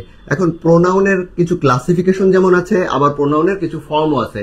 আমরা প্রথমত প্রোনাউনের বিভিন্ন ফর্ম নিয়ে একটু আলোচনা করে নিব, কারণ এইখান থেকে যে কোশ্চেনগুলো আসবে বা আমাদের কোনখানে কোন ফর্মটা বসে এটা জানার জন্য এগুলো একটু জেনে রাখা দরকার। আমরা জানি যে পার্সনকে আমরা 3 ভাগে ভাগ করতে পারি, first person, second person, third person. First person হিসেবে আছে আই এবং উই। ফার্স্ট পার্সন হিসেবে কি আছে আই এবং উই। আয়ের অবজেক্ট ফর্মটা কি, একটা প্রোনাউনের সাবজেক্ট ফর্ম যেমন থাকে ওইটার আবার অবজেক্ট ফর্ম থাকে, আয়ের অবজেক্ট ফর্ম মি। এইটার যদি পসেসিভ অ্যাডজেক্টিভ ফর্মটা দেখতে চাই এটা হচ্ছে মাই। পসেসিভ প্রোনাউনটা যদি দেখতে চাই হচ্ছে এটা মাইন। এই পসেসিভ প্রোনাউনকে হচ্ছে ডাবল পসেসিভ বলা হয়। পসেসিভ প্রোনাউনকে কি বলা হয়, ডাবল পসেসিভও বলা হয়। এবং লাস্ট ওয়ান যদি কোনোটার সাথে দেখেন আপনি সেলফ আছে ওইটাকে বলা হয় হচ্ছে রিফ্লেক্সিভ প্রোনাউন। ঠিক একইভাবে উই থেকে আস, আওয়ার, আওয়ার্স। দেখেন পসেসিভ প্রোনাউন বা ডাবল পসেসিভ যেগুলো আছে সেগুলোর সাথে বেশিরভাগ ক্ষেত্রে কি যুক্ত হয়, বেশিরভাগ ক্ষেত্রেই শেষে এস যুক্ত হয়। কার সাথে, পসেসিভ অ্যাডজেক্টিভের সাথে এস যুক্ত করে এটাকে পসেসিভ প্রোনাউন করা হয়। তাহলে আমরা এখানে দেখলাম আওয়ার্স, এইখানে এসে আওয়ার সেলফ না হয়ে গেছে আওয়ার সেলফস। কারণ কি, আইকে আই দ্বারা যখন আমরা বুঝিয়েছিলাম মাই, মাইটা কি সিঙ্গুলার না, সিঙ্গুলারের ক্ষেত্রে আমরা সেলফ ব্যবহার করেছি, কিন্তু যখন উই ব্যবহার করলাম উই দ্বারা কি আমরা বা প্লুরালকে বোঝানো হচ্ছে, তাহলে তার সেলফ হতে পারবে না, এটা প্লুরাল হয়ে কি হয়ে যাবে সেলফস হয়ে যাবে। এবার ইউ যখন আছে, ইউ দ্বারা আমি তুমিও বুঝি তোমরাও বুঝি, দুইটাই বুঝি না? তাহলে ইউ এর object form you, possessive adjective your, possessive প্রোনাউনের সাথে যুক্ত হয়েছে, কিন্তু রিফ্লেক্সিভ এসে দেখেন দুইটাই হয়েছে, সেলফও হয় সেলফসও হয়। এখন সেলফ সেলফ দুইটাই হওয়ার কারণ আমরা জানি যে ইউটা সিঙ্গুলার প্লুরাল দুইটা হিসেবে ব্যবহৃত হয়, আর দুইটা হিসেবে ব্যবহৃত হওয়ার কারণে এখানে সেলফও হতে পারে সেলফসও তেমন হতে পারে। ওকে, তারপরে যেটা দেয়া আছে হি, হি থেকে হয় কি হিম, তারপর হিজ, পসেসিভ অ্যাডজেক্টিভ এবং পসেসিভ প্রোনাউন এখানে দুইটাই সেম, এরপরে হয়ে যাচ্ছে রিফ্লেক্সিভে হিমসেলফ। ওকে, তারপরে আমরা দেখি শি, শি থেকে হার, হার্স এবং হারসেলফ, দে থেকে হয় হচ্ছে দেম, দেয়ার, দেয়ার্স এবং দেমসেলফ, এবং লাস্ট যেটা দেয়া আছে ইট এর হচ্ছে possessive adjective it's, possessive pronoun it's এবং ইটসেলফ হচ্ছে এটা আমরা দেখছি যে এটা হচ্ছে রিফ্লেক্সিভ প্রোনাউনটা। তাহলে আমরা সবগুলোর যে ফর্মগুলো আছে প্রোনাউনের সেই ফর্মগুলো একটু দেখে নিলাম। সাবজেক্টিভ যে ফর্মটা আছে এই ফর্মটাকে নমিনেটিভ ফর্মও বলা হয়। সাবজেক্টিভ ফর্মটাকে কি ফর্ম বলা হয়? Nominative form. অনেক জায়গায় আপনি দেখবেন যে নমিনেটিভ ফর্ম লেখা আছে, ঠিক আছে? তো আমরা এবার হচ্ছে প্রোনাউনের বিভিন্ন ক্লাসিফিকেশন গুলো নিয়ে আলোচনা করব। এতক্ষণ আমরা দেখলাম প্রোনাউনের বিভিন্ন ফর্ম, এবার আমরা দেখব প্রোনাউনের বিভিন্ন ক্লাসিফিকেশন। একটু যদি খেয়াল করি, দেখেন এই যে subject form, object form, possessive adjective, possessive pronoun, এই যে চারটা, এগুলো সবই কিন্তু পার্সোনাল প্রোনাউন থেকে আসছে বা পার্সন থেকে আসছে। সুতরাং এই সবগুলোকে আমরা ঠিক পরের স্লাইডে পাবো পার্সোনাল প্রোনাউন হিসেবে। দেখেন পার্সোনাল প্রোনাউনের ভিতর কে কে আছে? I, me, my, mine, we, us, our, you, your, they, এই যেগুলো আছে এগুলো সব কি পার্সোনাল প্রোনাউন, অর্থাৎ পার্সন থেকে যে প্রোনাউন গুলো আসছে সেইগুলোই হচ্ছে এখানে পাবো পার্সোনাল প্রোনাউন। ব্যতিক্রম আছে কোনটা? রিফ্লেক্সিভ প্রোনাউনটা। রিফ্লেক্সিভ প্রোনাউনের ভিতর আমরা দেখছি ওই যে যেখানে ওইখানে ছিল রিফ্লেক্সিভ প্রোনাউন সেটাই এখানে আছে। এখন তাহলে আমরা এখান থেকে যেটা বলতে পারি, এর আগে যে প্রোনাউনের যে ফর্মগুলো আমরা পড়েছি, প্রথম চারটা যাচ্ছে পার্সোনাল প্রোনাউনের ভিতর, আর আরেকটা যেটা রিফ্লেক্সিভ প্রোনাউন সেটা এখানে নাম হিসেবে আছে। তাহলে ওইখান থেকেই প্রোনাউনের দুইটা ক্লাসিফিকেশন হয়ে গেল। এই রিফ্লেক্সিভ প্রোনাউনের আরেকটা নাম আছে ইমফ্যাটিক প্রোনাউন। কখন ইমফ্যাটিক প্রোনাউন হয় আমরা রিফ্লেক্সিভ প্রোনাউন ইন ডিটেইলস আলোচনা করার সময় বলে দিব। এরপরে দেখেন আছে ডেমনস্ট্রেটিভ প্রোনাউন। এখন ডেমনস্ট্রেটিভ প্রোনাউন দিয়ে কি করা হয়? কাউকে বর্ণনা করার ক্ষেত্রে আমরা এগুলোকে ব্যবহার করি। যেমন এখানে দিস, দিসের প্লুরাল ফর্ম আছে দিস, দ্যাট থেকে দোস। এই যে ধরেন এই কলমটাকে আমি যদি এক্সপ্লেন করতে চাই দিস পেন, তাহলে এই যে দিস বলতেছি, আবার যদি দূরের একটা কিছুকে এক্সপ্লেন করতে চাই দ্যাট পেন, তো এই যে দিস দ্যাট আমরা কি করি? কোনো কিছুকে বর্ণনা করার জন্য ব্যবহার করে থাকি। তো এইগুলো হলো ডেমনস্ট্রেটিভ প্রোনাউন।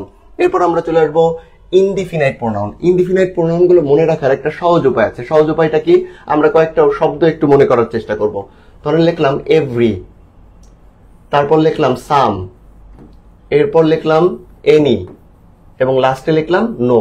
এই যে চারটা শব্দ লিখলাম, এই চারটা শব্দের সাথে আমি কয়েকটা শব্দ আরো যুক্ত করি। একটা হচ্ছে বডি, একটা ওয়ান এবং আরেকটা হচ্ছে থিং। এই শব্দগুলোকে একটু যুক্ত করলাম। তাহলে এবার একটু খেয়াল করেন, শব্দ লিখেছি কয়টা? চারটা। Every, some, any, no. কয়টা শব্দ? চারটা। Every, some, any, no. এই চারটা শব্দের সাথে আমরা যুক্ত করেছি কি? বডি, ওয়ান এবং থিং। তাহলে এইগুলোকে যুক্ত করলে কি দাঁড়ায়? Everybody, everyone, everything. তারপরে বলতে পারি somebody, someone, something, nobody, no one, nothing, anybody, anyone, anything. তাহলে দেখেন শব্দ হয়ে গেল কিন্তু 12টা। আমরা যা চারটা শব্দ পড়ছি, বডি, ওয়ান, থিং যুক্ত করে দিচ্ছিলাম, শব্দ হয়ে গেল কয়টা? 12টা। তাহলে এইখানে দেখেন সেই জিনিসগুলোই দেয়া আছে। সো এগুলো যেটাই আসুক, এটা কি নাউন? এটা ইনডিফিনাইট নাউন। কেন এটা ইনডিফিনাইট নাউন হলো?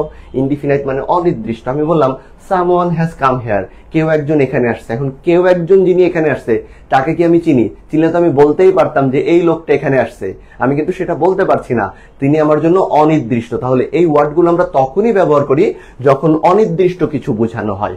সো অনির্দিষ্ট বোঝাইতে ইনডিফিনাইট প্রোনাউন আমরা ব্যবহার করে থাকি। এরপর দেখেন ইন্টারোগেটিভ প্রোনাউন। এখানে কে কে আছে? What, which, who, whom, whose. এখন আপনি বলতে পারেন যে হচ্ছে ডাব্লিউএস কোশ্চেন তো আরো আছে, আরো কি কি আছে? যেমন ধরেন আমরা বলতে পারি হোয়েন, আমরা বলতে পারি হোয়ার, তারপর বলতে পারি হচ্ছে হাউ, এবং আমরা বলতে পারি হচ্ছে হোয়াই। এই যে ওয়ার্ডগুলো আছে এগুলো কি ডাব্লিউএস কোশ্চেন না? তো এই ডাব্লিউএস কোশ্চেন গুলো কিন্তু সবগুলো ইন্টারোগেটিভ প্রোনাউন হিসেবে ব্যবহৃত হয় না। এই যে ওয়ার্ডগুলো আছে এইগুলো হয়ে গেছে অ্যাডভার্ব হিসেবে ব্যবহৃত হয়। এগুলো কি হিসেবে ব্যবহৃত হবে? অ্যাডভার্ব হিসেবে, ঠিক আছে? তাহলে এই যে ডাব্লিউএস কোশ্চেন যেগুলো লিখেছি এইগুলোই শুধু হচ্ছে প্রোনাউন হিসেবে ব্যবহৃত হবে। এখন এই যেগুলো আছে এগুলো যখন ইন্টারোগেটিভ প্রোনাউন কখন হবে? যদি এটা বাক্যের শুরুতে বসে এবং শেষে একটা ইন্টারোগেটিভ সাইন আপনি পান, তাহলে তখন এটা হয়ে যাবে ইন্টারোগেটিভ প্রোনাউন। কিন্তু এই ওয়ার্ডগুলোই যদি বাক্যের মাঝখানে বসে যদি বাক্যের মাঝখানে বসে তখন তার কাজ কি হয়ে যায়, তখন তার কাজ হয়ে যায় একটা কনজাংশন হিসেবে, বা সেটা কি করে, রিলেটিভ হিসেবে কাজ করে। রিলেশনটা কি, সেখানে পূর্বের যে শব্দ আছে তার সাথে পরবর্তী শব্দের একটা সম্পর্ক স্থাপন করে, তখন সেটা হয়ে যায় রিলেটিভ প্রোনাউন। তাহলে এই ওয়ার্ডগুলো যদি বাক্যের মাঝখানে থাকে তাহলে আপনি ওটা দিবেন রিলেটিভ প্রোনাউন।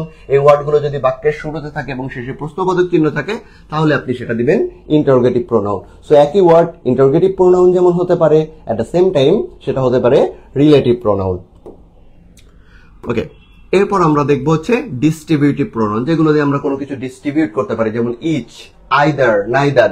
এই যে ওয়ার্ডগুলো আছে এগুলো হলো distributive pronoun, each, either, neither. এবং লাস্ট ওয়ান আমাদের সেটা হলো রেসিপ্রোকাল প্রোনাউন। তাহলে রেসিপ্রোকাল প্রোনাউন কোনগুলো, দুইটা আছে, একটা হচ্ছে ইচ আদার আর একটা হচ্ছে ওয়ান অ্যানাদার। এই দুইটা হচ্ছে রেসিপ্রোকাল প্রোনাউন। এখন আমরা এই যে 8 প্রকারের প্রোনাউন এখানে পড়লাম এবং এর আগে প্রোনাউনের কয়েকটা ফর্ম পড়লাম, এইগুলো কখন কোন জায়গায় কোনটা বসে এবং পরীক্ষায় সেগুলো কিভাবে আসে সেই জিনিসগুলো নিয়ে একটু আলোচনা করব।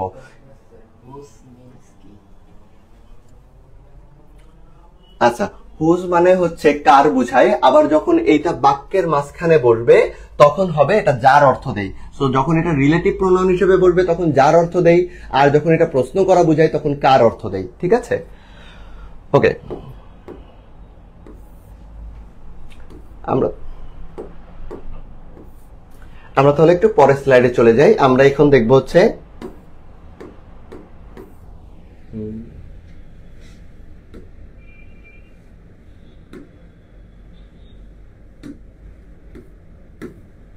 ওকে, আমরা এখন দেখব এতক্ষণ আমরা যে জিনিসগুলো শিখলাম, প্রোনাউনের বিভিন্ন ফর্ম দেখলাম, এই ফর্মটা কখন কোথায় বসে, বা হচ্ছে প্রোনাউনের বিভিন্ন ক্লাসিফিকেশন যেগুলো দেখলাম এইগুলো কখন কোথায় বসবে।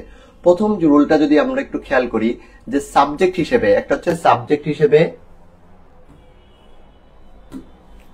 একটা হচ্ছে সাবজেক্ট হিসেবে এবং আরেকটা হচ্ছে কম্পারিজনের ক্ষেত্রে এবং বি ভার্বের পরে। এই যে তিনটা জায়গা, কয়টা জায়গা, তিনটা জায়গা। একটা হচ্ছে যদি দেখেন আপনি সাবজেক্ট হিসেবে, দ্বিতীয় হচ্ছে কম্পারিজন মানে তুলনার ক্ষেত্রে, তৃতীয় হচ্ছে বি ভার্বের পরে। এই যে তিনটা জায়গা, এই তিনটা জায়গায় আমরা সবসময় সাবজেক্ট ফর্ম বসাই। কোন ফর্মটা বসাই, সাবজেক্ট ফর্ম বা নমিনেটিভ ফর্ম। আমরা বলেছিলাম যে সাবজেক্ট ফর্মের আরেকটা নাম কি, নমিনেটিভ ফর্ম। আমরা যদি একটু খেয়াল করি, Rahim and he have pass the exam, এখানে চিন্তা করেন রহিমের সাথে এই যে হিটা আছে কি হিসেবে আছে, সাবজেক্ট হিসেবে আছে, সাবজেক্ট ফর্ম বসাইছি।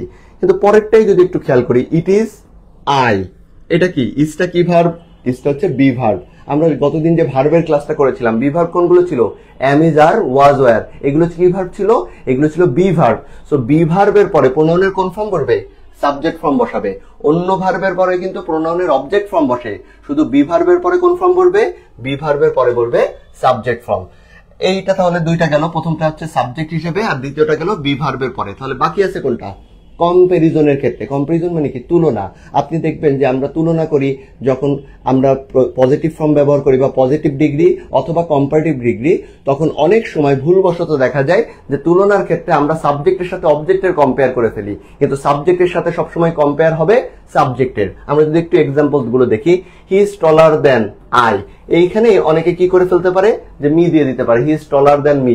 এই বাক্যটাই আছে কারেকশনে, আপনি দেখা গেল এই কারেকশনটা ভাবলেন যে ঠিক আছে, কিন্তু আসলে he is taller than me হবে না।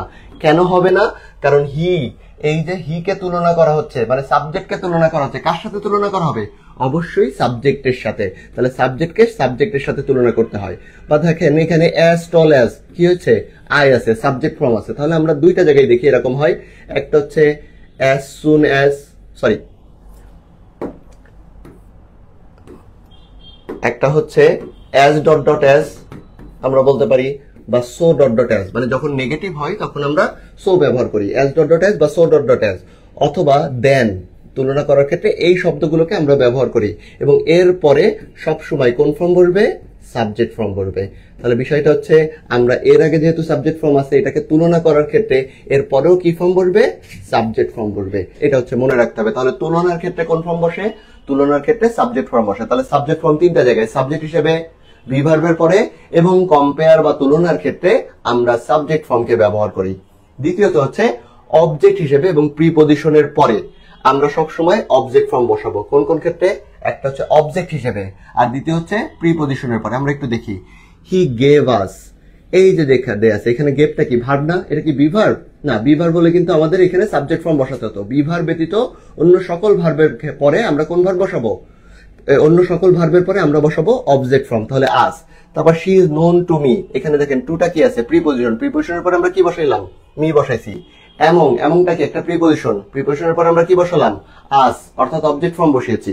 তারপর দেখেন বিটুইন ইউ এন্ড মি আমরা কোন ফর্ম বসিয়েছি, আমরা সবগুলোতে অবজেক্ট ফর্ম বসিয়েছি। তাহলে আমরা অবজেক্ট ফর্ম কেন বসালাম, কারণ আমরা জানি যে অবজেক্ট হিসেবে যেমন অবজেক্ট ফর্ম বসে, এট দ্য সেম টাইম প্রিপোজিশনের পরেও কোন ফর্ম বসে, অবজেক্ট ফর্ম বসে। ঠিক আছে, তাহলে এই দুইটা জিনিস মনে রাখতে হবে, অবজেক্ট হিসেবে এবং প্রিপোজিশনের পরে অবজেক্ট ফর্ম বসে। আচ্ছা, নেক্সট যে এক্সাম্পল দিয়ে আছে আমরা যদি সেটার দিকে একটু খেয়াল করি, দেখেন হতে পারে এমন জায়গায় যে আমরা একের অধিক প্রোনাউন একসাথে সাবজেক্ট হিসেবে বসতে পারে, বা একের অধিক প্রোনাউন একসাথে অবজেক্ট হিসেবেও বসতে পারে, মানে ফার্স্ট পার্সনের হতে পারে, সেকেন্ড পার্সনের হতে পারে, থার্ড পার্সনের প্রোনাউন থাকতে পারে। সো একের অধিক প্রোনাউন যখন হচ্ছে সাবজেক্ট বা অবজেক্ট হিসেবে ব্যবহৃত হয় তখন আমরা কি করব, তো একের অধিক প্রোনাউন যখন সাবজেক্ট বা অবজেক্ট হিসেবে ব্যবহৃত হয় তাহলে কোন সিকোয়েন্সে আমরা বসাবো, সিকোয়েন্স হচ্ছে এখানে দুইটা, অ্যাজ ইউজুয়াল, অর্থাৎ মানে কি সচরাচর ভাবে বা সাধারণ ভাবে আমরা বসাবো 231 বা 231, মানে কি, মানে হচ্ছে প্রথমে সেকেন্ড পারসন, তারপর হচ্ছে থার্ড পারসন এবং লাস্টে হচ্ছে ফার্স্ট পারসন, এইভাবে করে আমরা হচ্ছে বসাবো। তাহলে যদি দেখি কোন একটা সাবজেক্ট হিসেবে একের অধিক প্রোনাউন আছে, একের অধিক প্রোনাউন থাকলে আমরা কিন্তু 1 2 3 মানে প্রথমে ফার্স্ট পারসন, এরপর সেকেন্ড পারসন, এরপর থার্ড পারসন, এইভাবে বসাবো না। আমাকে বসাতে হবে কোন ভাবে, প্রথমে সেকেন্ড পারসন, তারপর থার্ড পারসন, এরপর ফার্স্ট পারসন, অর্থাৎ 2 3 এবং 1। তাহলে আমরা সেটা এখানে লিখেছি যে অ্যাজ ইউজুয়াল ভাবে 2 3 1। কিন্তু এখানে একটা কথা আছে, সেই কথাটা কি, যদি আপনি দেখেন যে দোষ স্বীকার করা বোঝায় বা কোনো একটা ভুল করা হয়েছে, এই ভুলটা স্বীকার করা বোঝাচ্ছে, তো তখন সিকোয়েন্সটা হয়ে যাবে 1 2 3, অর্থাৎ সাধারণভাবে 231, আর যদি সাধারণ না হয়ে দোষ স্বীকার করা বোঝায়, দোষ স্বীকার করতে গেলে নিজেকে সবার আগে দিতে হবে, অর্থাৎ তখন ফার্স্ট পারসন প্রথম, এরপর সেকেন্ড পারসন, তারপর থার্ড পারসন।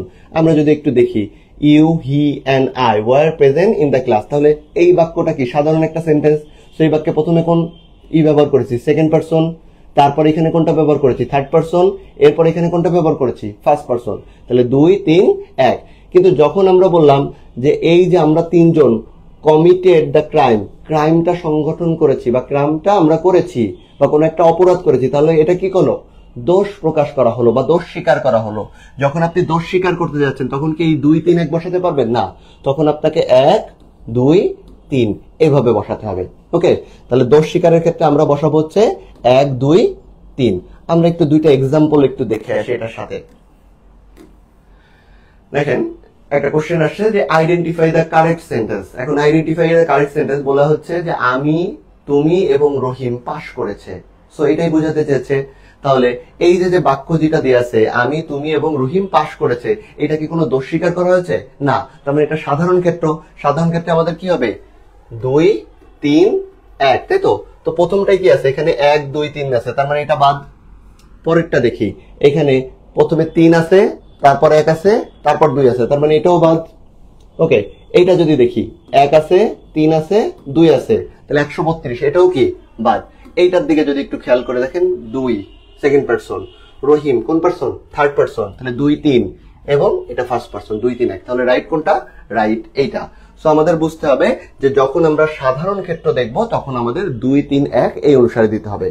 পরের এক্সাম্পলটা দেখেন, বলেছে মার্ক দ্য কারেক্ট সেন্টেন্স, সঠিক সেন্টেন্সটাকে আপনাকে বাছাই করতে হবে। তাহলে সঠিক সেন্টেন্স কোনটা আমরা একটু দেখি। প্রথমে যেটা আছে he, you and I are to blame, কিন্তু আমরা এখানে এসে দেখলাম এখানে ব্লেম কথাটা আছে, তার মানে কি করছি, দোষ স্বীকার করছি। তো যখনই দোষ স্বীকার করতে যাব তাহলে আমাদের এখন মাথায় রাখতে হবে এইবার প্যাটার্নটা হবে 1 2 3। প্রথমটা কি দিয়ে আছে 2 3 1, সুতরাং এটা কিন্তু অ্যান্সার হতে পারছে না। পরেরটা বি নাম্বার, এখানে যদি দেখি ইউ হি এন্ড আই, তাহলে এখানে কি করেছে 2 3 1। ওকে, এইটা যদি দেখি হি ইউ এন্ড আই, এখানে কি করেছে 3 2 1। লাস্ট ওয়ান যদি দেখি আই ইউ এন্ড হি, তার মানে এইখানেই 1 2 এবং 3 এই প্যাটার্নে দেওয়া হয়েছে। তাহলে আমাদের এইখানে রাইট প্যাটার্ন কোনটা, 1 2 3, যেহেতু এটা দোষ স্বীকার করা বোঝাচ্ছে। তাহলে দোষ স্বীকার করা বোঝাতে আমরা করব কি 1 2 3, এবং সাধারণ ক্ষেত্রে আমরা কোনটা ব্যবহার করব, সাধারণ ক্ষেত্রে আমরা ব্যবহার করব 2 3 1। ওকে, তাহলে আমরা রুল নাম্বার 4টা এবার একটু দেখি। রুল নাম্বার 4-এ কি বলা হচ্ছে, যদি আপনি দেখেন কোথাও ইনফিনিটিভ আছে, কি আছে ইনফিনিটিভ, তাহলে ইনফিনিটিভ থাকলে তার পূর্বে অবজেক্ট ফর্ম বসে। আমরা এর আগে অবজেক্ট ফর্ম দুইটা জায়গায় দেখেছিলাম, একটা হচ্ছে প্রিপজিশনের পরে আর একটা হচ্ছে ভার্বের পরে। আরো একটা জায়গায় এখানে দেখছি যদি কখনো ইনফিনিটিভ থাকে তার পূর্বে কোন ফর্ম বসাতে হবে, অবজেক্ট ফর্ম বসাতে হবে। এখন দেখেন হিম টু গো, এই যে টু গো আছে, টু গোর আগে কোনটা বসেছে, অবজেক্ট ফর্ম। বা ধরেন পরের যেটা দিয়ে আছে possessive adjective plus verb plus ing, অর্থাৎ যদি ভার প্লাস এনজি থাকে, অর্থাৎ আমরা বলতে পারি জেরান্ড আছে বা পার্টিসিপাল আছে, এরকম কিছু একটা। সো জেরান্ডের ক্ষেত্রে বসাবো হচ্ছে পসেসিভ অ্যাডজেক্টিভ, আর হচ্ছে ইনফিনিটিভের আগে কোনটা বসাবো, অবজেক্ট বসাবো।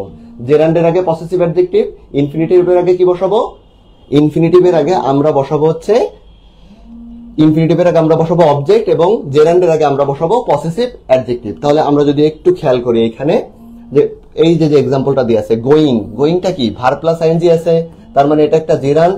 আর এই যে জেরান্ড আছে, জেরান্ডের আগে কোনটা বসবে, পসেসিভ অ্যাডজেক্টিভ, সুতরাং এটা হবে মাই। এখানে কিন্তু মি বা মাইসেলফ হবে না, বুঝতে পেরেছেন? তাহলে তাহলে আমরা যে জিনিসটা মাথায় রাখবো, আমরা মাথায় রাখবো হচ্ছে যে ইনফিনিটিভের আগে বসে অবজেক্ট, এবং হচ্ছে ভার প্লাস আইএনজির আগে বসবে হচ্ছে পসেসিভ অ্যাডজেক্টিভ। ওকে, তাহলে আমরা এবার হচ্ছে নেক্সট স্লাইডে চলে যাই।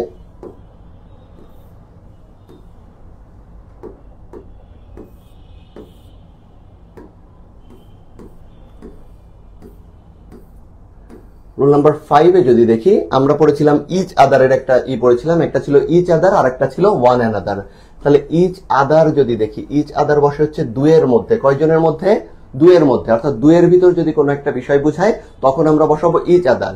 আর যদি মোর দ্যান টু হয়, সো দুয়ের অধিক যদি হয়, তাহলে আমরা বসাবো ওয়ান অ্যানাদার। দেখেন এখানে বলা হচ্ছে two sisters quarrel each other, তাহলে এখানে কয়জনের কথা বলা হয়েছে, দুইজন, তখন আমরা কি বসাইছি, ইচ আদার। এখানে যদি আপনি ওয়ান অ্যানাদার বসাই দেন বা কোনো একটা বাক্য থাকে যেখানে ওয়ান অ্যানাদার দেওয়া থাকে, তাহলে ওই বাক্যটা কি থাকবে, অবশ্যই ভুল থাকবে। পরেরটাকে যদি দেখেন গার্লস অথবা দে, দে দ্বারা কিন্তু আসলে দুইজনকে বোঝাবে না, অবশ্যই এখানে দুইয়ের অধিককে বোঝাবে। ঠিক আছে, দে উই এই শব্দগুলো যদি কখনো ব্যবহার করা হয়, আপনি এখানে বুঝে নেবেন এটা দ্বারা দুইয়ের অধিক বুঝিয়েছে। তাহলে গার্লস বা দে আর কোয়ারেলিং, কি হবে, ওয়ান অ্যানাদার, কারণ এখানে কয়জন বুঝিয়েছে, এখানে বুঝিয়েছে দুইয়ের অধিক। তাহলে 2 পর্যন্ত হলে আমরা কি বলবো, 2 পর্যন্ত হলে ইচ আদার, 2-এর অধিক হয়ে গেলে সেটা কি বলবো, ওয়ান অ্যানাদার। ওকে, আচ্ছা এবার আমরা আসি, একটু আগে পড়েছিলাম যে পসেসিভ অ্যাডজেক্টিভ যদি কোথাও থাকে, কোথায় থাকতে পারে, ভার প্লাস আইএনজির পূর্বে পসেসিভ অ্যাডজেক্টিভ থাকে। কিন্তু আপনি যদি দেখেন কোথাও পসেসিভ অ্যাডজেক্টিভের সাথে একটা নাউন আছে, পসেসিভ অ্যাডজেক্টিভের পরে জেরান থাকে বা ভার প্লাস আইএনজি থাকে, তার মানে ওইটাই কি, ওইটা একটা নাউন। কিন্তু আমরা যদি এই দুইটাকে না বসাতে চাই, তখন আমরা বসাই দিব পসেসিভ প্রোনাউন। অর্থাৎ যদি নাউনটা না থাকে বা ভার প্লাস আইএনজি না থাকে, তখন কিন্তু আপনি আর পসেসিভ অ্যাডজেক্টিভটা বসাতে পারবেন না, ওইখানে আপনাকে কি বসাতে হবে, পসেসিভ প্রোনাউন। যেমন দেখেন এই যে মাই অথবা মাইন পেন, এখানে কি আছে, পেন আছে না, পেনটা কি নাউন। সো নাউন বা ভার প্লাস আইএনজি যেটাই হোক না কেন, এই নাউনের পূর্বে আমরা কোনটা বসাবো, পসেসিভ অ্যাডজেক্টিভ। কিন্তু যদি এই পেনটা এখানে না থাকতো, তাহলে আমাকে কি বসাতে হতো, মাইন বসাতে হতো। পেনটা যদি না থাকতো, দেখেন এরপরে কিছু নাই, তাহলে আমরা কি বসিয়েছি, মাইন। একটু খেয়াল করে দেখেন, এইখানে একটা গ্যাপ দিলাম, এইখানে একটা গ্যাপ দিলাম, ঠিক আছে, দুইটা গ্যাপ দিলাম। ধরেন এখানে ইয়োর নাই, এখানে মাইন নাই, অপশনে আছে এখানে হচ্ছে মাই অথবা মাইন, এবং এইখানে আছে হচ্ছে ইয়োর অথবা ইয়োর্স। এটাকে যদি আমরা একটু খেয়াল করে দেখি, দুইটার ভিতর প্রথমটাই আমরা ইয়োর বসাবো না ইয়োর্স বসাবো, অবশ্যই ইয়োর বসাবো, কারণ কি আছে, একটা কার নাউন আছে, নাউনের পূর্বে পসেসিভ অ্যাডজেক্টিভ। দ্বিতীয়টাই, এইখানে কি এরপরে কোনো নাউন আছে, নাউন কিন্তু নাই, তাহলে আপনি আর পসেসিভ অ্যাডজেক্টিভ বসাতে পারবেন না। পসেসিভ অ্যাডজেক্টিভ যদি আপনাকে বসাতে হয়, তাহলে ওর পরে অবশ্যই একটা নাউন বা ভার প্লাস আইএনজি থাকতে হবে। যেহেতু কোনোটাই নাই, আপনি সেক্ষেত্রে কোনটা বসাবেন, পসেসিভ প্রোনাউন, অর্থাৎ এখানে বসবে কি, মাইন। তো এই জিনিসটাই মনে রাখতে হবে যে পসেসিভ অ্যাডজেক্টিভ বসতে গেলে তারপরে একটা নাউন থাকতে হবে, নাউন যদি না থাকে তাহলে আপনি ওই ক্ষেত্রে পসেসিভ প্রোনাউনকে বসাবেন। ওকে, তাহলে আমরা হচ্ছে পসেসিভ অ্যাডজেক্টিভ এবং পসেসিভ প্রোনাউনের বসার জায়গাটাকে একটু দেখে নিলাম।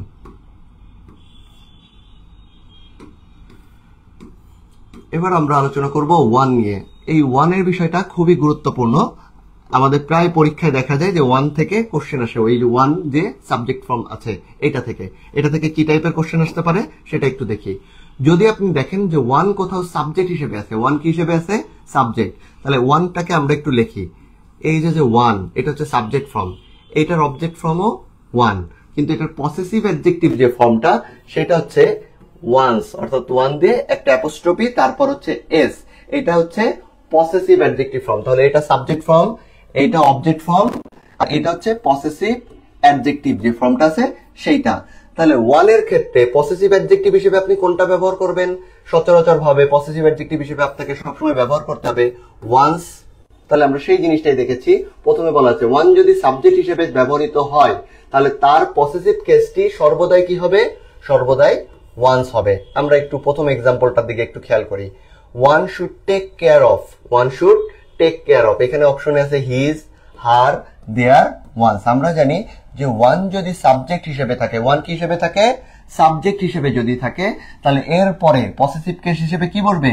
ওয়ান্স বলবে। এখানে কিন্তু হিজ বা হার বা দেয়ার এগুলোর কোনোটাই বসানো যাবে না। কিন্তু এর একটা ব্যতিক্রমও আছে। ব্যতিক্রমটার দিকে যদি আমরা একটু খেয়াল দিই, ব্যতিক্রম কি আছে?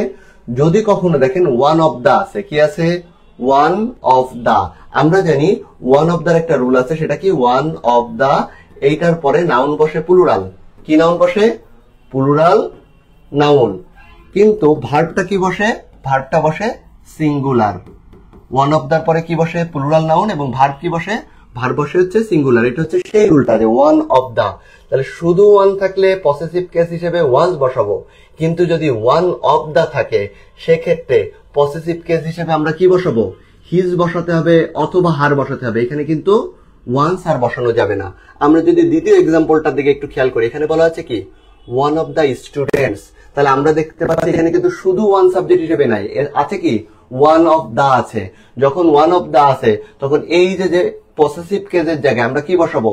আমরা কি এবার ওয়ান্স বসাতে পারবো না? আমরা এবার কিন্তু আর ওয়ান্স বসাতে পারবো না। আমাকে এবার কি বসাতে হবে? আমাকে এবার বসাতে হবে হিজ বসাতে হবে।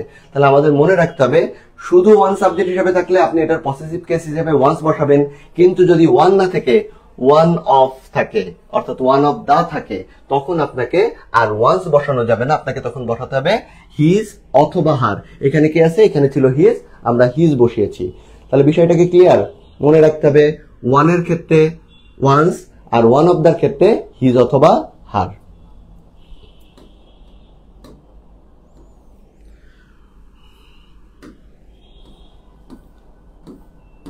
আচ্ছা, আমরা এবার দেখব অনেক সময় দেখতে পারি যে সাবজেক্ট যে প্রোনাউনের আছে বা সাবজেক্ট যে প্রোনাউনের আছে অবজেক্টও একই প্রোনাউন। দেখেন সাবজেক্ট ধরেন আছে হি, সাবজেক্ট কি আছে? হি আছে, আর অবজেক্ট হিসেবে আছে হিম।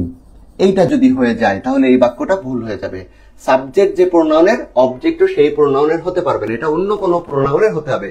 তবে যদি কখনো অবজেক্টটা ওই প্রোনাউনের থাকে সেক্ষেত্রে আমাকে কি করতে হবে? এইটাকে রিফ্লেক্সিভ করে দিতে হবে। কি করে দিতে হবে? রিফ্লেক্সিভ ফর্মে করে দিতে হবে। তাহলে ওইখানে কি হয়ে যাবে?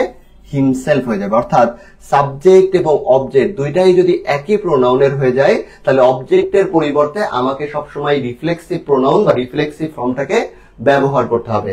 আমরা যদি একটু খেয়াল করে দেখি, হি ক্যান প্রোটেক্ট, এখানে হিম অথবা হিমসেলফ কোনটা দিব? অবশ্যই আমরা হিমসেলফ দিব। কেন হিমসেলফ দিব? কারণ এখানে হিটা কি? সাবজেক্ট, এবং এইখানে যে অবজেক্ট দুইটাই কি? একই প্রোনাউন থেকে আসছে। সো একই প্রোনাউন থেকে এটা বসতে পারবে না, সেক্ষেত্রে আমাকে এইটার পরিবর্তে কি করে দিতে হবে? রিফ্লেক্সিভ ফর্মটাকে ব্যবহার করতে হবে। দ্যাটস ওয়াই এটা হয়ে যাবে হিমসেলফ। এখন এই যে যেটা দেখলাম এটাকে আমরা বলছি রিফ্লেক্সিভ প্রোনাউনের ব্যবহার। আমরা যখন রিফ্লেক্সিভ প্রোনাউন করেছিলাম তখন রিফ্লেক্সিভ প্রোনাউনের নিচে একটা নাম ছিল, সেই নামটা ছিল ইমফ্যাটিক প্রোনাউন। আপনাদের হয়তো মনে আছে যে রিফ্লেক্সিভ প্রোনাউনের সময় ওর নিচে নামটা ছিল ইমফ্যাটিক, এবং আমি বলেছিলাম যে এটা নিয়ে আমরা পরবর্তীতে আলোচনা করব। তো তাহলে ইমফ্যাটিক প্রোনাউনটা কখন হবে? ইমফ্যাটিক প্রোনাউনটা হচ্ছে আমরা দেখি এই যে হিম বা হিমসেলফ এটা আসলে বসে কোথায়? এটা বসে ভার্বের পরে। কোথায় বসছিল? এই যে ভার্ব, এই ভার্বের পরে যে বসছিল। কিন্তু আপনি যদি কখনো দেখেন এই রিফ্লেক্সিভ প্রোনাউনটাকে ভার্বের আগে অর্থাৎ সাবজেক্টের পরেই বসানো হয়। কোথায় বসানো হবে? এই রিফ্লেক্সিভ প্রোনাউনটাকে যখন সাবজেক্টের পরেই বসানো হবে তখন এই রিফ্লেক্সিভ প্রোনাউনটাকে বলা হবে ইমফ্যাটিক প্রোনাউন। তখন এটার নাম কিন্তু আর রিফ্লেক্সিভ প্রোনাউন থাকবে না, এটা হয়ে যাবে কি? Emphatic pronoun. ঠিক আছে, তাহলে পরের এক্সাম্পলটা যদি দেখি, he himself did the work. এখানে এই যে হিমসেলফ যেটা আছে, কি আছে? হিমসেলফ। এটা কোথায় বসছে? এটা কি ডিডের পরে বসছে? বসে নাই, কিন্তু এটা বসেছে সাবজেক্টের ঠিক পরে। তো সাবজেক্টের পরে যখন বসতেছে এটার কাজ কি? এটার কাজ হচ্ছে সাবজেক্টকে আরো বেশি জোর দেয়া বা ইমফ্যাসিস করা। এই যখন এই এমফ্যাসিসটা করে রিফ্লেক্সিভ প্রোনাউন তখন তার নাম হয়ে যায় ইমফ্যাটিক প্রোনাউন। এখন অপশনে এটার ক্ষেত্রে রিফ্লেক্সিভ ইমফ্যাটিক দুইটাই থাকতে পারে, আপনি কিন্তু অবশ্যই সেটাকে ইমফ্যাটিক দিবেন। কিন্তু কখনো যদি ইমফ্যাটিক না থাকে তখন আপনি সেটাকে রিফ্লেক্সিভ দিতে পারবেন, কারণ ইমফ্যাটিক হচ্ছে রিফ্লেক্সিভেরই আরেকটা ভাগ, ঠিক আছে? তাহলে ইমফ্যাটিক থাকলে এই ক্ষেত্রে অবশ্যই ইমফ্যাটিক দিবেন, ইমফ্যাটিক না থাকলে এটাকে কি দিবেন? রিফ্লেক্সিভ প্রোনাউন দিবেন, ঠিক আছে? এটা গেল। এবার তাহলে নেক্সট যে এক্সাম্পল দিয়ে আছে, আমরা একটা পরীক্ষা এসেছে সেটা একটু দেখি। বলা আছে মাসুদ ইন্ট্রোডিউসড, এইবার দিয়ে আছে এখানে হিজ সেলফ, হিম, ইটসেলফ। এখন এই যে মাসুদ, মাসুদ কি থার্ড পারসন সিঙ্গুলার নাম্বার, মাসুদের পরিবর্তে প্রোনাউন হিসেবে আপনি কি ব্যবহার করেন? হি ব্যবহার করেন। তার মানে মাসুদ থাকা মানে হি থাকা, মাসুদ থাকা মানে কি? হি থাকা। এখানে যদি থাকতো মাসুদা তাহলে আপনি কি বুঝতেন? ওটা মানে সি থাকা। ওকে, সো এইটা আছে মানে এখানে কি আছে? হি আছে। তাহলে হি এবং এই জায়গাটায় যদি এসে আমরা হিম দিয়ে দিই তাহলে কি হয়ে যাবে? ভুল হয়ে যাবে না? আমরা সাবজেক্ট এবং অবজেক্ট একই প্রোনাউন থেকে দিতে পারবো না, তাহলে বি নাম্বার যে অ্যান্সারটা সেটা কি? ভুল। এবার এ নাম্বার যে অ্যান্সারটা হিজ সেলফ, হিজ সেলফ বলে কি কোনো শব্দ আছে? নাই। শব্দ কি আছে? হিমসেলফ। আর ইট সেলফ কখন বলবে? যদি ইট থাকতো তাহলে ইট সেলফ বসতো, এখানে তো ইট নাই, আছে কি? হি। তাহলে হি থেকে কোনটা হয়ে যাবে? হি থেকে হয়ে যাবে হিমসেলফ। তাহলে এটার অ্যান্সারটা হবে হচ্ছে হিমসেলফ। আমরা বুঝতে পেরেছি হয়তো যে যখন হচ্ছে সাবজেক্ট হিসেবে যে প্রোনাউন থাকবে, অবজেক্ট হিসেবে ওইটাই যদি থাকে তাহলে ওইটাকে না বসিয়ে আমাদের বসাতে হবে রিফ্লেক্সিভ যে প্রোনাউনটা আছে সেইটাকে বসাতে হবে। ওকে, আমাদের আজকের আলোচনাগুলো এই পর্যন্ত ছিল। আমি ইন ব্রিফে একটু আলোচনা করে নিব। সেটা হচ্ছে যে সাধারণ আর দোষ স্বীকারকারী যেটা ওটা একটু বুঝিয়ে দেন। আচ্ছা, ক্রাইম।